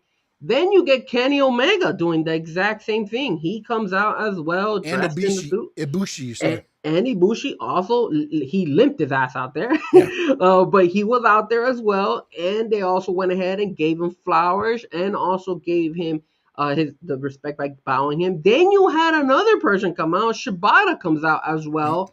Tanahashi was crying out there. Again, more flowers to this guy, more bows. Then I don't know. Naito comes out as well. So Naito's out there, drew the loudest crowd out of everybody, obviously. Well, And because he's with the rival organization, so I don't know if anybody expected that. That's pretty cool that the rival organization did that. So think about that. Well, I think it was more Naito. Naito does his own. Naito's one of those guys that goes to his own drum. So he probably told them, I'm going, you can like it or not. He's one of those guys that beats to his own drum. Okay, so think about that though. Think about that. That is kind of cool though. That is kind of cool. Whether he beats his own drum or not, he was able to go ahead and they didn't give him any crap, right? And they didn't fire him or anything like that. At least not from what I've heard or anything like that. Then all of a sudden, they gave Tanahashi the mic and he addressed the fans. He actually gave a speech out there. He told the fans that he loved them. He told the fans that he's done all this for all, he loved his career and everything. And I guess he has like an invisible guitar type of like send off or something. Like he has like some type of invisible guitar thing that he does. So they played like that song, I guess, that he does or something when he does the invisible guitar move. So it was like all, selling him to the crowd, to the Japanese crowd. And after that, he tossed the guitar out of the ring and all that stuff. And it was all like the crowd was loving it. And the crowd was like, they were dying for this guy the whole time. And then they paraded him. They paraded him around the whole damn the area where all the fans were. And if you look, I would say about 95% of the fans were still there. They were all just showing this guy so much love and respect. And even though he lost, they gave him the biggest send off I've ever seen from like compared to the AEW and WWE wrestling, since those are the other two big organizations here. So now, Sean, now that I've told you guys what happened, right? And Sean, if I missed anything, you could go. You're more than welcome to chime in from what I could recall and from what I remember from that send off. So then you start looking at John Cena, and then you start looking at Darby Allin and Sting. And remember, Darby Allin and Sting. The biggest thing that I remember from that is that they won. Sting did talk, right? I believe Sting did say a couple of words in that match right afterwards. I don't recall anybody in particular giving Sting anything. Did they give Sting anything? I don't think they gave Sting anything, right? No, his sons were in the ring with them, and He had the tag team belts, and the tag obviously. team belts, yeah. But that's it, because John Cena, obviously Cody and CM Punk gave him the belts, that way he could show it off and all that stuff. So that's kind of like the other thing. So and if you remember anything else from the Sting retirement, do you remember anything other than that? I guess did all the AEW roster come out as well? I can't remember if they came out on the stage at the end or not. I think they did, because for some reason I remember Tony Khan doing something, I thought. But I'm not sure exactly what. They did do a video montage of them as well. I think they did, right? Did they? Maybe. I don't remember. If you guys tuned into that Sting retirement, let us know. So now, and again, it was a while back. So to you, Sean, now that you've seen and heard what has happened with these three retirements, in your opinion, first question, which retirement was the best one out of all of them? Real quick, I want to throw out this number. Dave Meltzer put this out. TV Asahi did 3.5 million views for the Tanahashi retirement and Aaron Wolf debut. Japan's population is 1/3 of the U.S., so from a ratings perspective, it would be equivalent to a WWE or AEW event doing 10.5 million Jesus. U.S. viewers live and same day. Wow. Talk about winning over the crowd, huh? Well, again, it's seen differently there. Tanahashi has been a legend there for a long time. Like, I felt bad when he came to AEW. Why? Did you see him try to walk to the ring? Oh, well, yeah, that was bad. Do you know what I'm saying? Like he's that beat up to where it's like, that beat up, yeah. Oh man, and to me, look, man, I understand the respect that the Japanese have for, the tradition of what they do. To me, like the most emotional one to me would be the Tanahashi one, because it brought old feuds out and again, just the respect that is shown. Whereas, like, they respect the sport of wrestling. And again, this is where I talk about in WWE, AEW, American television, it's not about tradition. It's about what's next. Mm-hmm. And that's why you can do that over there and give the man the proper send-off. And here you can't. Nobody's sitting in an arena for another hour to sit there and have Ric Flair, Lex Luger, whatever, walk down and give Sting flowers. As soon as the bell rings at the end of main events, how many times do you see people get up and walking out? I got to get to my car. Get to my car. They stay there. So for me, Tanahashi was the most emotional one. Okay. The John Cena one lasted for 12 months. And it lost some of the luster here and there, but he got 12 months of a send-off. Every city was a different send-off. So, like, it's different there. And for me, and Sting was, I think what Sting wanted. Just him back in WCW territory, where it started, and he goes out. And I don't think he wanted to win. I believe everybody said he didn't want to win. Yeah, I think it was the Young Bucks the Bucks that won. were like, we're not pinning you. But also, to me, because of what they did, it set AEW back a few months. Because right after that match, Darby goes to climb Mount Everest. Sting's retired. Your championships are just into a tournament. And they had no plan. Yes, but when you have a legend like that, I'm willing to sacrifice not having I'm a not saying secondary that plan for I'm that. not saying it's wrong or anything. I'm just saying that it ended up setting them back because in the US, unfortunately, we use retirements and things like that. Whereas in Japan, they celebrate them. We use them as, oh, it's a passing of a torch. That's the way it's always been in US. There's no traditions like back in the day, it used to be the guy would get pinned by the next up and comer. He would leave his boots in the ring, roll out, and that was it. Why isn't the US crowd more similar to that Japanese crowd where they don't mind sitting down? And I'm not saying that the American crowd needs Because to we're stay all for an about hour. results now. Results now. I got to get to my car. I got to get out of here. I don't want to sit in traffic. You don't think if the WWE world would have given at least, because Sting did do a speech out there, and yes, I do remember. I looked it up right now. Yeah, Kind of no. Stingy did a glanced. little talk thing, but not long. No, It was maybe like 3 or 4 minutes. It and wasn't long at all. and TK did come out as well and all that stuff. And I will say this: if you're a diehard wrestling fan, you're gonna be out there in that crowd.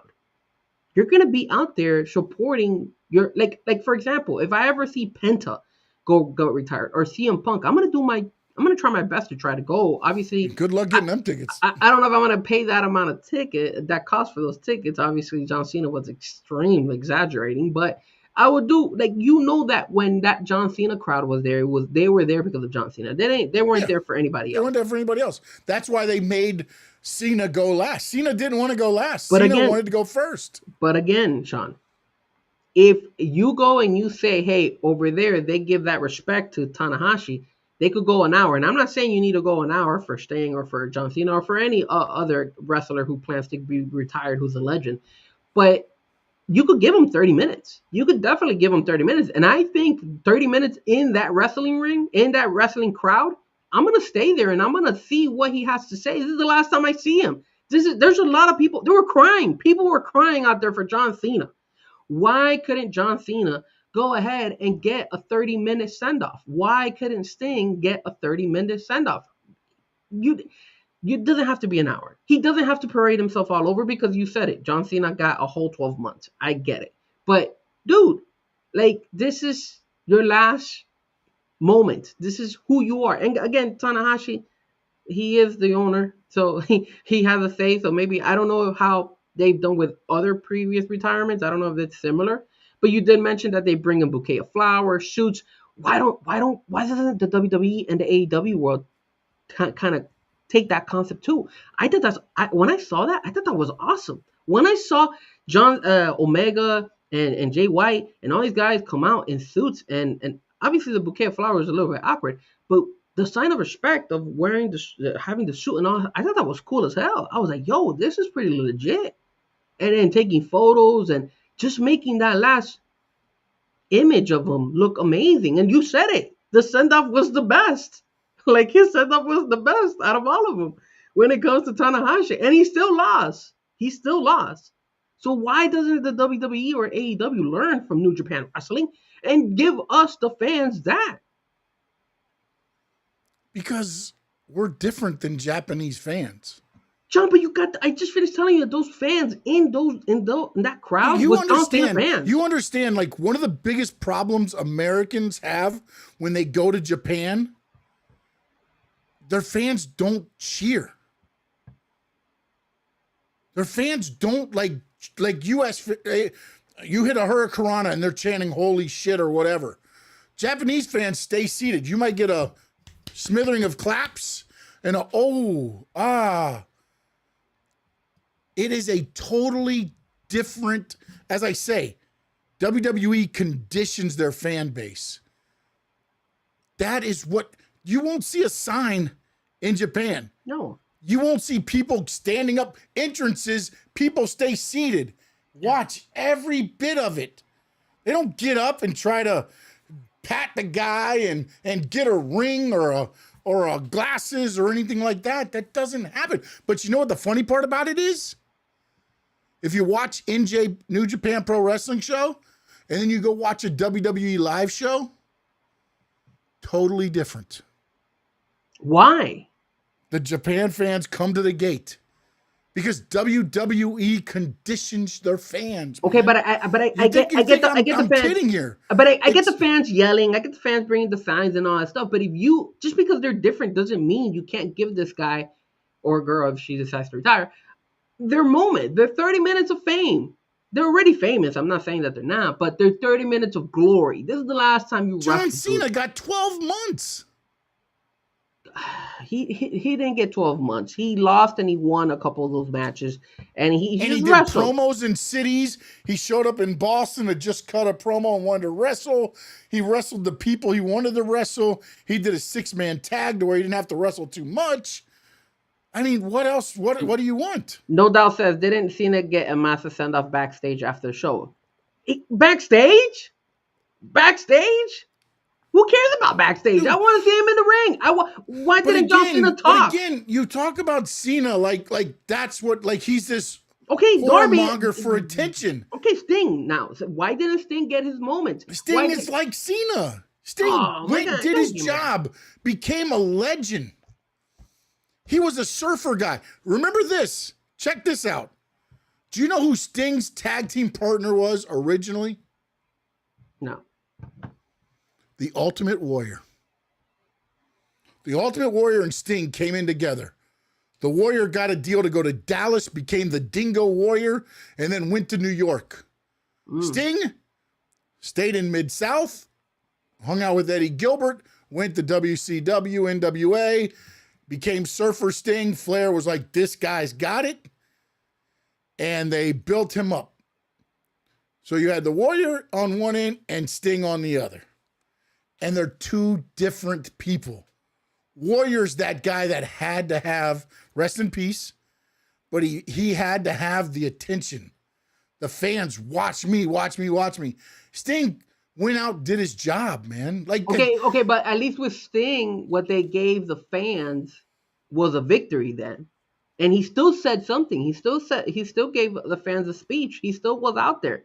They didn't bring him roses or a bouquet of flowers. They didn't come and surround the ring and give him gratitude. Maybe they came out. I don't remember if they came out. I know TK came out, so respect. TK also came out. Obviously, Triple H came out and all that stuff. But they compensated for him because, look, if you're not a very outspoken individual, that doesn't necessarily mean that you can't give them a big send-off. On the contrary, I was going to say it in Spanish, al contrario. On the contrary, it actually... I'll give you a perfect example, and I'm like my brother's not a very he's a party animal and all that stuff. And no offense to my brother, I love my brother, but he's a party animal. But sometimes he's shy and he holds down. When he graduated from school, we threw a huge party for him, and we made it like a big moment for him. And he was grateful for it. He wasn't expecting it because he's a party animal. But when it comes to like those type of things, serious stuff like education and all that stuff, he wasn't too outspoken about it. He was very closed. He was too shy about it. But we did something big for him, and he appreciated it, and he'll always remember that. Same thing with like Sting. Same thing you could have done with John Cena. Those guys, they're not those guys that are flashy. They're not the Ultimate Warrior who wants all the attention. But that doesn't necessarily mean you can't just go ahead and be like, you know what? Don't worry about it. I think they could have done a lot more. I think they could have gone ahead and done a 30-minute sauna for all these guys. That's just my opinion. I'll leave it at this. Has John Cena complained about the way his retirement went? He's never going to complain. Right. Did Sting complain about his retirement? No, he's not. He didn't complain. All right. So then why are we sitting here complaining about it? Because we are the fans, and us fans know that they're not going to complain, so we have to complain for them. I didn't get cheated out of anything. We have to complain for them. I watched Sting have a great match. I got him this. He said his goodbyes, and he left. Cena did a match, said his goodbyes, and left. Tanahashi said his goodbyes, did his parade, left. It's different. It's different in Japan and different than it is here. You're not going to have, Gunther giving flowers to Cena and CM Punk and everything here. Nah, man, It's but not. you could have done something better than what they gave Cena, and you could have done something you could have done better for Sting too, in my opinion. And why we're arguing is because these guys are not gonna say anything. It's not good for the company. They're done. They're done. They're obviously not gonna be wrestling It's anymore. what So they're like, Cena says. whatever. Cena says this all the time. I'm going to paraphrase because I can't remember how he words it exactly. He says WWE will go on long after John Cena. Agree, 100%. Do you know what I'm saying? But that doesn't mean Whereas, that you no, can't but give a good here's where farewell. I want to go with this a little bit too. Okay, I'm listening. In Japan, wrestlers are spectacles. They're larger than life. They are seen as that. Okay. Go back and watch in the 1990s, 2000s, Stan Hansen, Terry Gordy, Vader. Those guys, Americans were always heels back in the day. When they were walking down the street, you know what they would do? They would run over the little Japanese people just to prove the point. And then they would they would hop off the stage and go through the crowd. And the crowd would just run because they were so worried that these guys were going to go after them.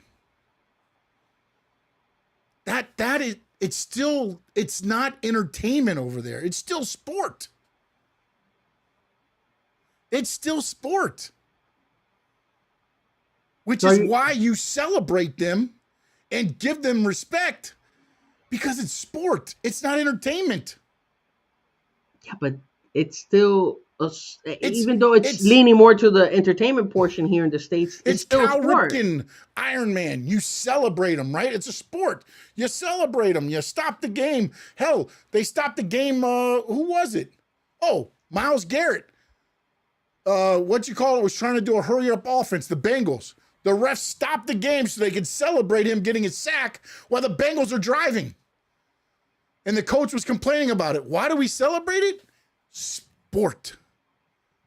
We make wrestling entertainment now. That's the difference. Come on, yes, it's still some sport in wrestling. No, dude, we talked about it earlier. It's still some sport in it. There is not much sport. If there's sport in it, you get dropped on your head, you're getting pinned. That is true. But if you get hit playing football in your head, you get dropped, then they pick you up, they put you on the sideline, and then they bring you back out. Sometimes. Sometimes they'll even ignore the fact that you have a concussion and they'll just let you play out there. So, again. But they also have to give us injury reports. That is true. Wrestling They can't put Seth Rollins' knee, kind of. But what does entertainment have to do with them going ahead and giving them a send-off? It's okay if that's the case. Then give them entertainment. Give us an entertainment of the ending. What's your okay? You like what? Avengers? No, yes, maybe. Yes. Avengers. Isn't that Iron Man? Marvel, yes. Marvel Universe. Is that Iron Man? Yes. No. Yes. When Iron Man died, did they stop and give him a send-off? Yes. They stopped the whole show and I know they talked about his death and things like that. Yeah, they stopped the whole show and they gave Robert Downey flowers and everything else. In the movie, yes, they did. Yeah, okay. They went ahead and they put the casket and everything, and they had him there with the flowers, and then they had everybody in suits. They had everybody talking about it. They had his little girl there and everything, and they were all crying and stuff. It was an emotional moment. There were people crying at the movie theater when you saw Iron Man die. All right, then what we'll do is next time they retire, we'll bring out a casket, we'll put people in suits, and we'll kill their career. Well, we're not trying to kill them. But that's the only time we celebrate people in the U.S. is when they die. Nobody gets the flowers when they're alive, Frankie. Of course they do, bro. Who gets the flowers when they're alive? Lionel There's Messi. people still getting into Hall of Fame. There's people getting into the Hall of Fame that die before they get in, man. That's ridiculous. Lionel Messi won the World Cup with Argentina, went to Argentina and had the whole freaking country go and praise this guy while he was still alive. What are you talking about? There's still people that Okay, celebrate that. no, we're talking Lionel Messi. The Yeah. greatest one of the greatest at his sport. Don't you dare say the greatest, okay? One of the greatest, but I'm sorry. don't you say Look, the greatest. dude, kiss my ass on football, okay?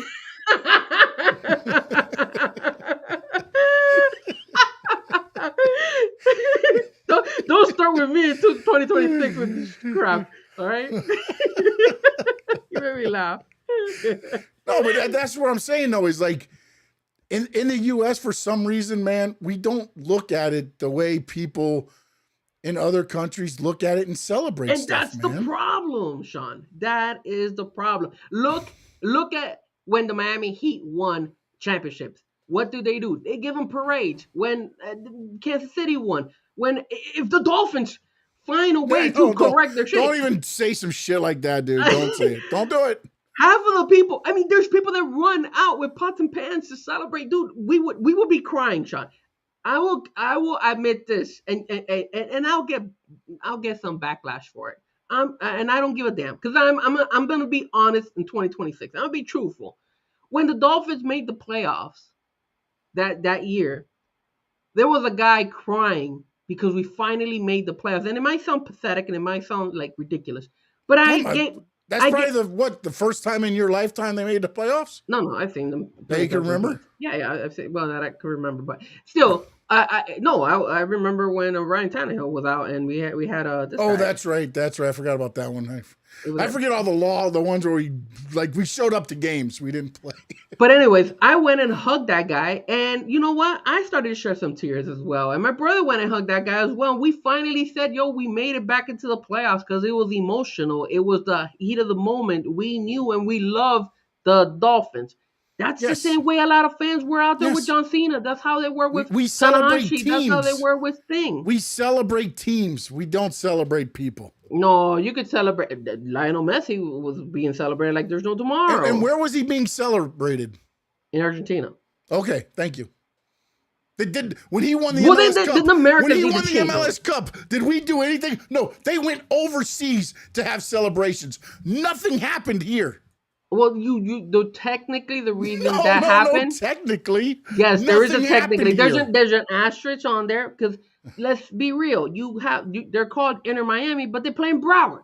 They don't play in Miami. I'm pretty sure if they matter. I'm pretty they sure won they were a championship. The Florida Panthers play in Broward. They won championships. There were some pots and pans. Did you see anything here in South Florida and Miami for the Panthers? No, you had to go to Broward to go celebrate for the Panthers. And that's the Panthers. But they didn't even celebrate in Broward. The only thing they had was pay for events that you could go to so you could see Messi in the cup.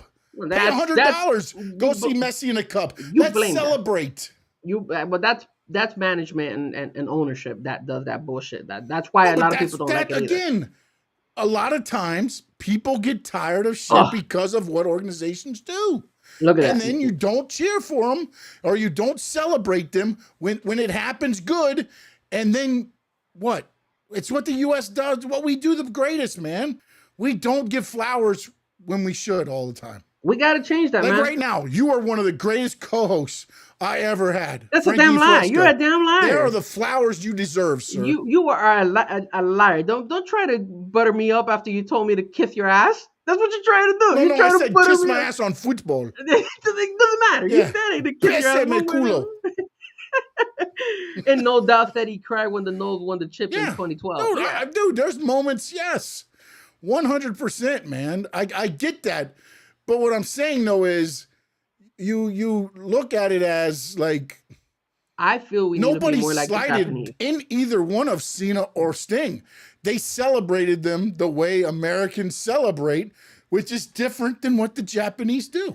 Well, we need to change that culture here in the States, man. We need to start celebrating wrestling legends like that more. First off, if Tony Khan didn't do it, it will never happen. Tony Khan had the option to do that for Sting. And he didn't do it. Now, again, I don't know what Sting's input into that was as well, because there's a lot of respect between Khan and Sting and things like that. So maybe Tony Khan's like, this is what we want to do. And Sting's like, no, that's not going to happen. Because again, a lot of these guys were brought up in the old school, man. It's different.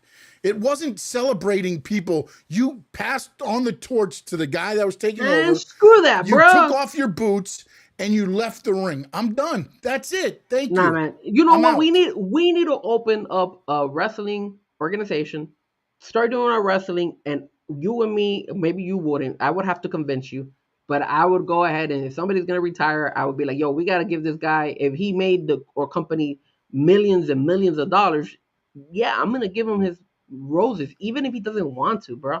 Because you need to give respect to that person. Like you before we even started this conversation, you said it. Like Tanahashi had the best send off He had the most emotional send off. Yes.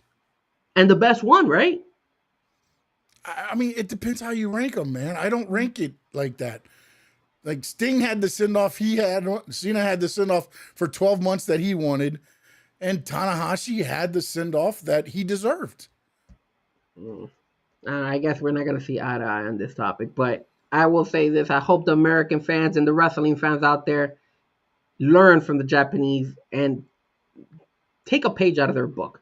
And WWE and TKO are not going to do it. So yeah, I guess Tony Khan is the only option. Hopefully Tony Khan watches the show, but we got to change it up, man. You got to respect that, man. You got to give a legend. After seeing that, bro, if you didn't watch it, you got to look at it. You got to go see it, bro. Now that's a way to send it because then not only that, even though he lost, it was the right way of sending him off. And I feel like Yes, WWE but would here, the fans would not have been bitching. Gunther doesn't need no damn doesn't need any push. He's already a heel. They're not even doing him right now. The Bulls are starting to go down. Yeah, they're trying to put him with AJ Styles and all this crap. It was gonna happen. It was gonna happen eventually, one way or the other, bro. So it's like you don't need all that. If you want him to win, okay, he won, fine and dandy. But send the guy the right way, even if John Cena is not that type of guy, because we know he's not that type of guy. Do it. Do it for us, the fans. Let the guy talk. Let the guy go ahead and get his flowers. Give the guy the respect that he deserves, whether he asked for it or not. Give it to him like that. Because you know what? I'm not even a John Cena fan. I'm not even a John Cena fan. And I still feel that they did him dirty. And when it comes to Sting, they should have done more for him. Because yes, they gave him the match and everything, but they should have done a lot more for him. The way Sting should have gone out. Sting was okay the way he went off. But after watching what they did for Tanahashi, it blew both of them out of the park. I have to give the best send off, the best retirement to New Japan Wrestling. They do it right. WWE and AEW do it wrong. That's just me. can I say Tanahashi's career here real quick? The legendary career that he had for New Japan Pro Wrestling. All day. He became the ace, a record 8-time IWGP heavyweight champion, 3-time G1 Climax winner, a Grand Slam champion, saved the company in 2000 and become its president in 2023 while continuing to wrestle. He's influenced multiple generation of wrestlers in Japan. He started in 1999, and by 2010, he had become the IWGP heavyweight champion. And he's credited with revitalizing New Japan during the period 2010 to 2014, leading to international growth. And yeah, I mean, again, he headlined 11 Wrestle Kingdom main events. That's basically headlining 11 WrestleMania main events. You know, and over there, a lot of them might not watch a lot of WWE. So they're watching him becoming, he's what Sting was to some of the people down here. And sometimes I think that's where, you know, like in Japan, they're seen as larger than life.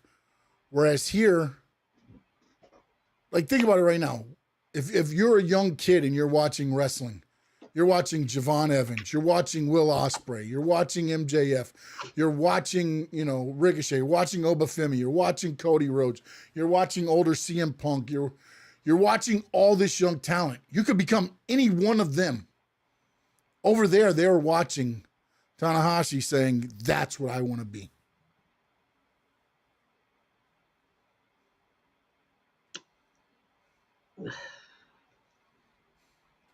Yes and no. I feel like there could be a wrestler that could get to that level to Tanahashi and not have to be the owner, in my opinion. Well, no, he only became the president in 23, but he's credited with saving the Federation a lot earlier because of what he did and his stature in the wrestling world in Japan. Again, if you put his credentials up against John Cena, Tanahashi is still better, in my opinion, but not by a lot, dude. Not by a I lot. mean, the thing you have to remember, the G1 Climax is a tournament like what Tony Khan does with the Continental Classic type thing. He won that 3 times. He won the New Japan Cup 2 times, which is the same thing. So he's won a lot of those tournaments. And on the flip side, the ones he didn't win, I believe Okada won. So, so there's a lot of, and Okada, Shibata, Nakamura, like there's a lot of lineage there. But Tanahashi's the one that stayed in Japan. Everybody else went to the greener pastures. Damn, that's the way to end the show. Sold to the devil, right? Sold to the devil. And no doubt, yes, I do want John Harbaugh. Yes. Yeah, they're not going to make that chance. That sounds like a combo of Vince McMahon, Hulk Hogan, Triple H in one person. It's not a bad comparison if you put them all together. You know what's funny is Ian Rappaport on the John Harbaugh thing said he reached out to his agents and 7 teams had been in touch with them already. And there was only 6 teams that needed coaches. The 7th was Baltimore. So is Baltimore trying to bring him back for less money? They fire him and they're going to bring him back for less money? Quick question here. Yeah. And I'm gonna Tanahashi was bigger over there, right? It was bigger than ever, right? Mm-hmm. Now, who besides Vince McMahon, right? Okay, let's use that example because you mentioned, and I know we're going a little bit longer than expected, but we'll say Hulk Hogan and we'll say Vince McMahon, right? Because those were the guys that completely changed wrestling here in the United States, right?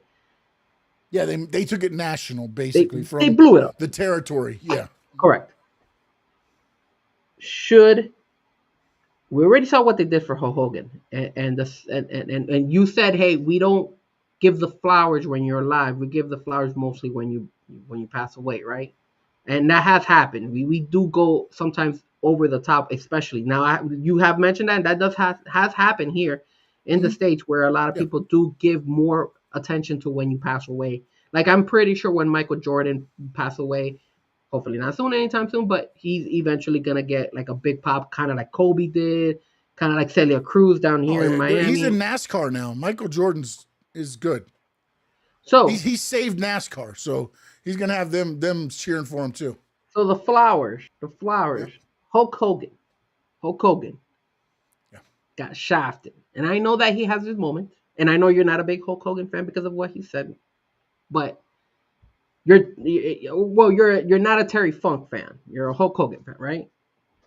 What are you talking about? I love Terry Funk. No, not Terry Funk. Hulk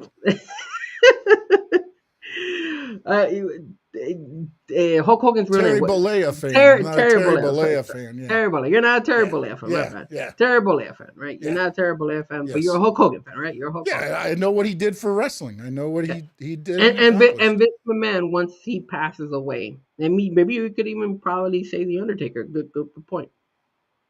Will they give Vince McMahon, or let's say The Undertaker, and I know Vince McMahon had his bad things happen to him, et cetera, but will they give him that send-off like you would give a Kobe? Would you, the way you give Celia Cruz when she passed away? When you give, I don't remember who else was really like, okay, we'll use Princess Diana when she passed away over there in Europe. So will Vince McMahon, and then we'll throw the, I guess, anybody else who I just, it's hard. Like, no doubt you say Undertaker because Undertaker is good, but I don't know if there's like the 2 guys that were there, Hulk Hogan and Vince, and obviously I thought they did a shitty job with Hulk Hogan. I really thought they should have given him more. I don't care of what he said. The guy made wrestling, and Ric Flair. We could probably say Ric Flair is another good example. Even though Ric Flair has been hurting himself recently. Well, this is the problem. I'll stop you real quick because you could keep going on. It seems like the more a lot of the guys that probably deserve a lot of flowers stay alive, the less flowers they're going to get. Because of what they're saying? Because of what they're saying out there? It feels that way, man. Because look, no, whatever you want to say about everything that's going on VKM, the words Terry Bollea said, if it's not for Vince McMahon, if it's not for Hulk Hogan, we don't have today's wrestling. And not only that, when Hulk Hogan did the second change, he revitalized it again. When he went NWO, he revitalized it again. You know, so it's one of those things to where the wrestler, yes, the person, it's hard. You since you mentioned and the perfect thing about that would be, you know, one of the guys that I loved growing up watching, and when I started wrestling, I took a lot of what he did because I thought the intensity he brought and everything else, you know, is the guy that nobody says his name anymore because of what happened outside. Are you saying about CB? Mm-hmm. And that's where the pro wrestling thing, there's a lot of gray area. Well, let me ask you this. Because can you separate the person from the wrestler? Okay, let me ask you this, because I don't know too much about this, but has Tanahashi ever had any bad publicity? No, not that I'm aware of. Now, again, I'm not going to sit here and act like I'm a Tanahashi expert. no, I get it. By any means. You know what I'm saying? I know he's had his run-ins like, you know, like normal stars do with promotions. I've been trying to, like, look up different things on Tanahashi here just to see. Let me see if he had any Tanahashi. You can ask ChatGPT. Stone Cold Steve Austin would be a good example. If he's able to keep his mouth and his outside wrestling clean, Undertaker's a good one. Because the Undertaker hasn't had any bad rep, or at least hasn't been something very significant to the point where you're like, damn, I'm not going to celebrate it if he passes away or anything like that. But when I mentioned Ric Flair, you did say that, and I was like, oh, crap, you're right. All the stuff that Ric Flair is saying is not good right now. It's just like, you know, again, can you separate what Ric Flair was to wrestling to what Ric Flair is becoming outside of wrestling? As a wrestling fan, shouldn't you? You know, I would say yes, but at the same time, aren't they one and the same? How do you celebrate the guy that, like it's, I get it. It's a, you know, you flip on the light and I'm Hulk Hogan. You flip it off and I go home and I'm Terry Bollea. But what Hulk Hogan does affects Terry Bollea, and what Terry Bollea does affects Hulk Hogan in the long run. They gotta keep a clean record. I get what you're saying because look, nobody's perfect. Nobody's perfectly clean. But again, look at what the troubles are. Yeah, it's not like that, you know, like Jey Uso, and again, not going into, but you know, he had or Jeff Hardy, like the ones that have drug issues. Luckily, nobody's been hurt any further than themselves. Fortunately, you know, knock on wood. Yeah, those issues, you can kind of look by that and be like, okay, he outlived that, or they changed and things like that. When you're, you know, being racist, or you're, you know, whatever the whole thing with Vince is right now, I don't know what all he's being, you know, alleged, everything going on. Like, Can you look past that? Like, that's where it's like. That's where it's a gray area, because you're right. Yeah, like Hulk Hogan, the wrestler, for what he did in wrestling, deserves to be celebrated all day. But unfortunately, the person. Yeah, goodbye. And also, when you look and you listen to stories that people told about Hogan, yeah, that's another bad thing. Like, I heard them. Oh. And then you had this. Then now you hear the stories about Vince and stuff like that. That's why I guess you could say Undertaker would be a good example of, like, he hasn't hurt himself once he retired. Because look at Kobe.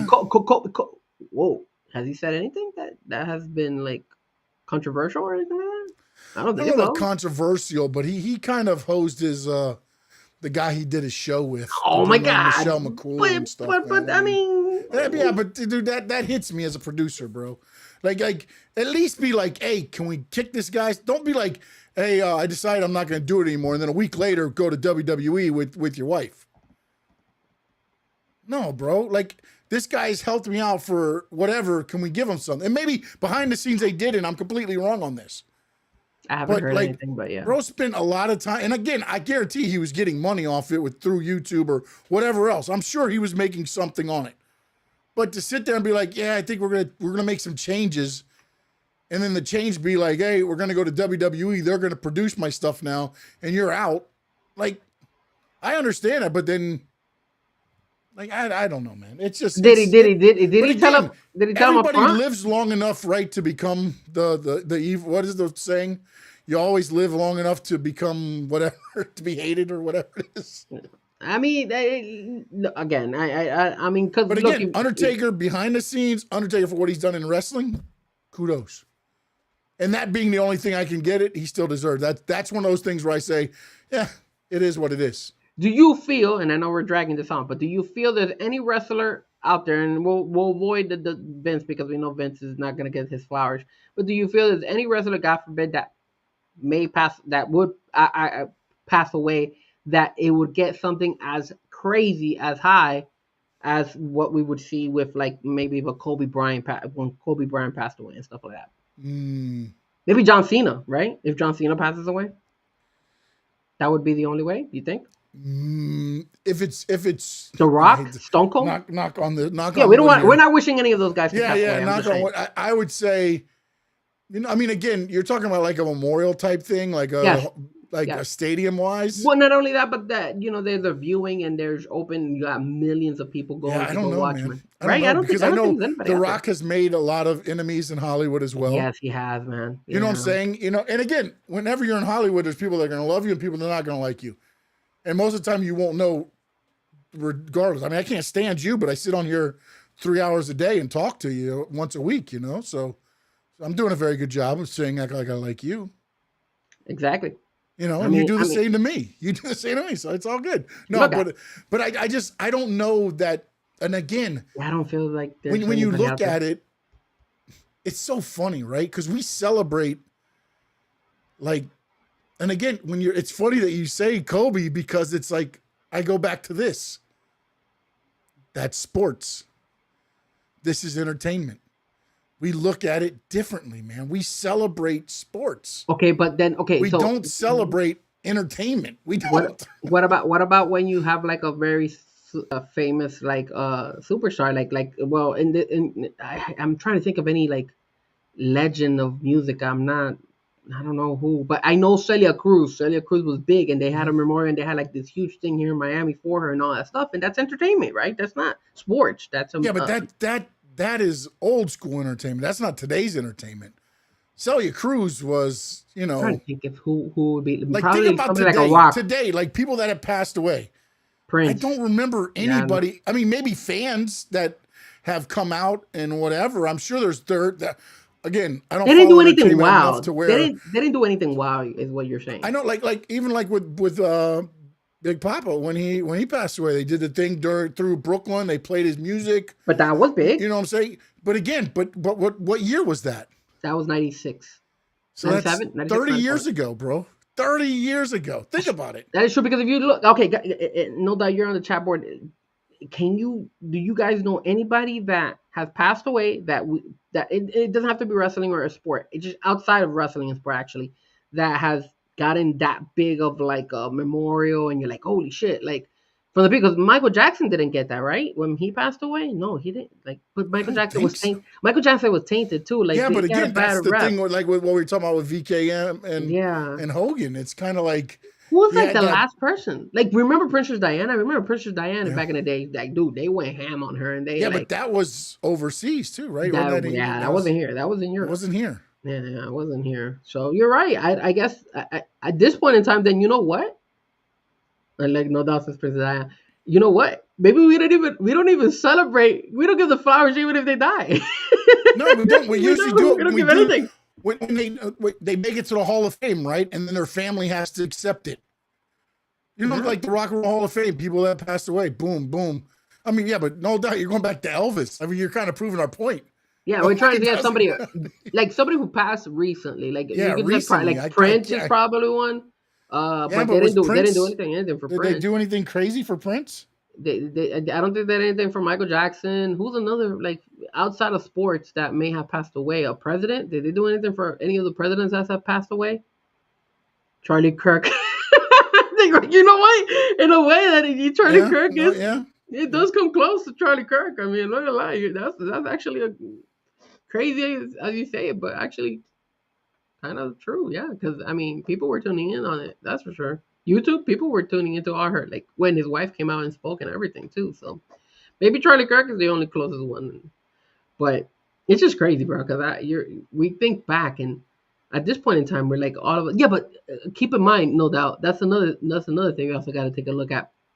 And again, I hate. It's an interesting topic. That's why we bring it up. Charlie Kirk got assassinated, so that's why. Like, I think that's why it got such a big pop. Because if he just would have passed away, like let's say because of being old, or he just had cancer or something like that, it might have not blown up as it did. So, I guess the way they pass away is also another reason why. His widow's what? I don't know. I haven't paid attention to his wife after that. So, but yeah, I mean that was an interesting topic. It was interesting to talk about it. But anything else? No, I mean it's just how we celebrate or what we call celebrate. We don't even celebrate. Is what I'm noticing now. That's what I'm trying to think. We don't know. We don't know. We're not celebrating because I'm thinking. I'm like, yo, who else died? And then we like really gave them their flowers like back in the day. The last person I could think is Kobe, and he's just because of sports. So, oh my god, no doubt, bro. No, that's crazy. So yeah, so I guess that's the end of that. Frankie, let them know where they can see you, man. Tell them where they can reach out and talk to you more about this. Well, I will tell you this, guys. 2026 is different. I don't want to die or anything like that, but if I ever pass away, guys, please, Squared Circle Die, just give me the flowers that I deserve. Maybe even before that. But anyways, just all jokes aside, you can follow me. I want a bouquet of flowers from Sean. And you got to get suited up too. And so does No Doubt, and all you guys on the chat board who have been supporting. You know what we're gonna do? We're gonna put you inside a bowling ball and bowl you down the lane. Oh, damn it. You can follow me at Frankie Fresco on all social media platforms and Fresco Music. Again, the best way to find me is just spell the FREZKO. And obviously, don't forget to hit the like. Don't forget to hit the subscribe. And also, don't forget to hit the like and the subscribe if you're watching the replay of the show. There you go. You can reach out to me at SS_Sports Talk on X. I'm at Stanley Media House everywhere else. Go like both YouTube channels, Frankie Fresco and also Stanley Media House. This next Monday, I believe, me and No Doubt will bring talking NASCAR. Oh, sweet. Hopefully me and Adrian are back Friday to talk some South Florida sports. Oh, no. Yeah, he's been busy too. He's kind of like you. He's just been busy. So hopefully we'll have that back on. Let's go Canes. And that's tomorrow night. No, Thursday. No, Thursday night. Sorry, Thursday night. Let's go Canes. Let's go Canes. Let's go Canes. Why are you trying to reverse it now? You've been against them. They've been winning. Now you're trying to cheer for them. I know what you're doing, Frankie Fresco. We don't accept your fraud ass. Can I explain? Okay, let me give you my concept. I'll give you my concept for all you Miami fans that are out there. Last year, I cheated for Miami to lose all the time, right? And they always won. And when I actually stopped cheering for them to lose, they lost. Let's go UM.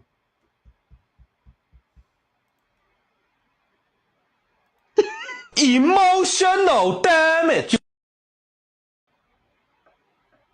It took you a while. It would have been better if you would have hit it on the spot. Yeah, I know, but I can't do that because I got so many damn things in the way here. CM Punk's still champion.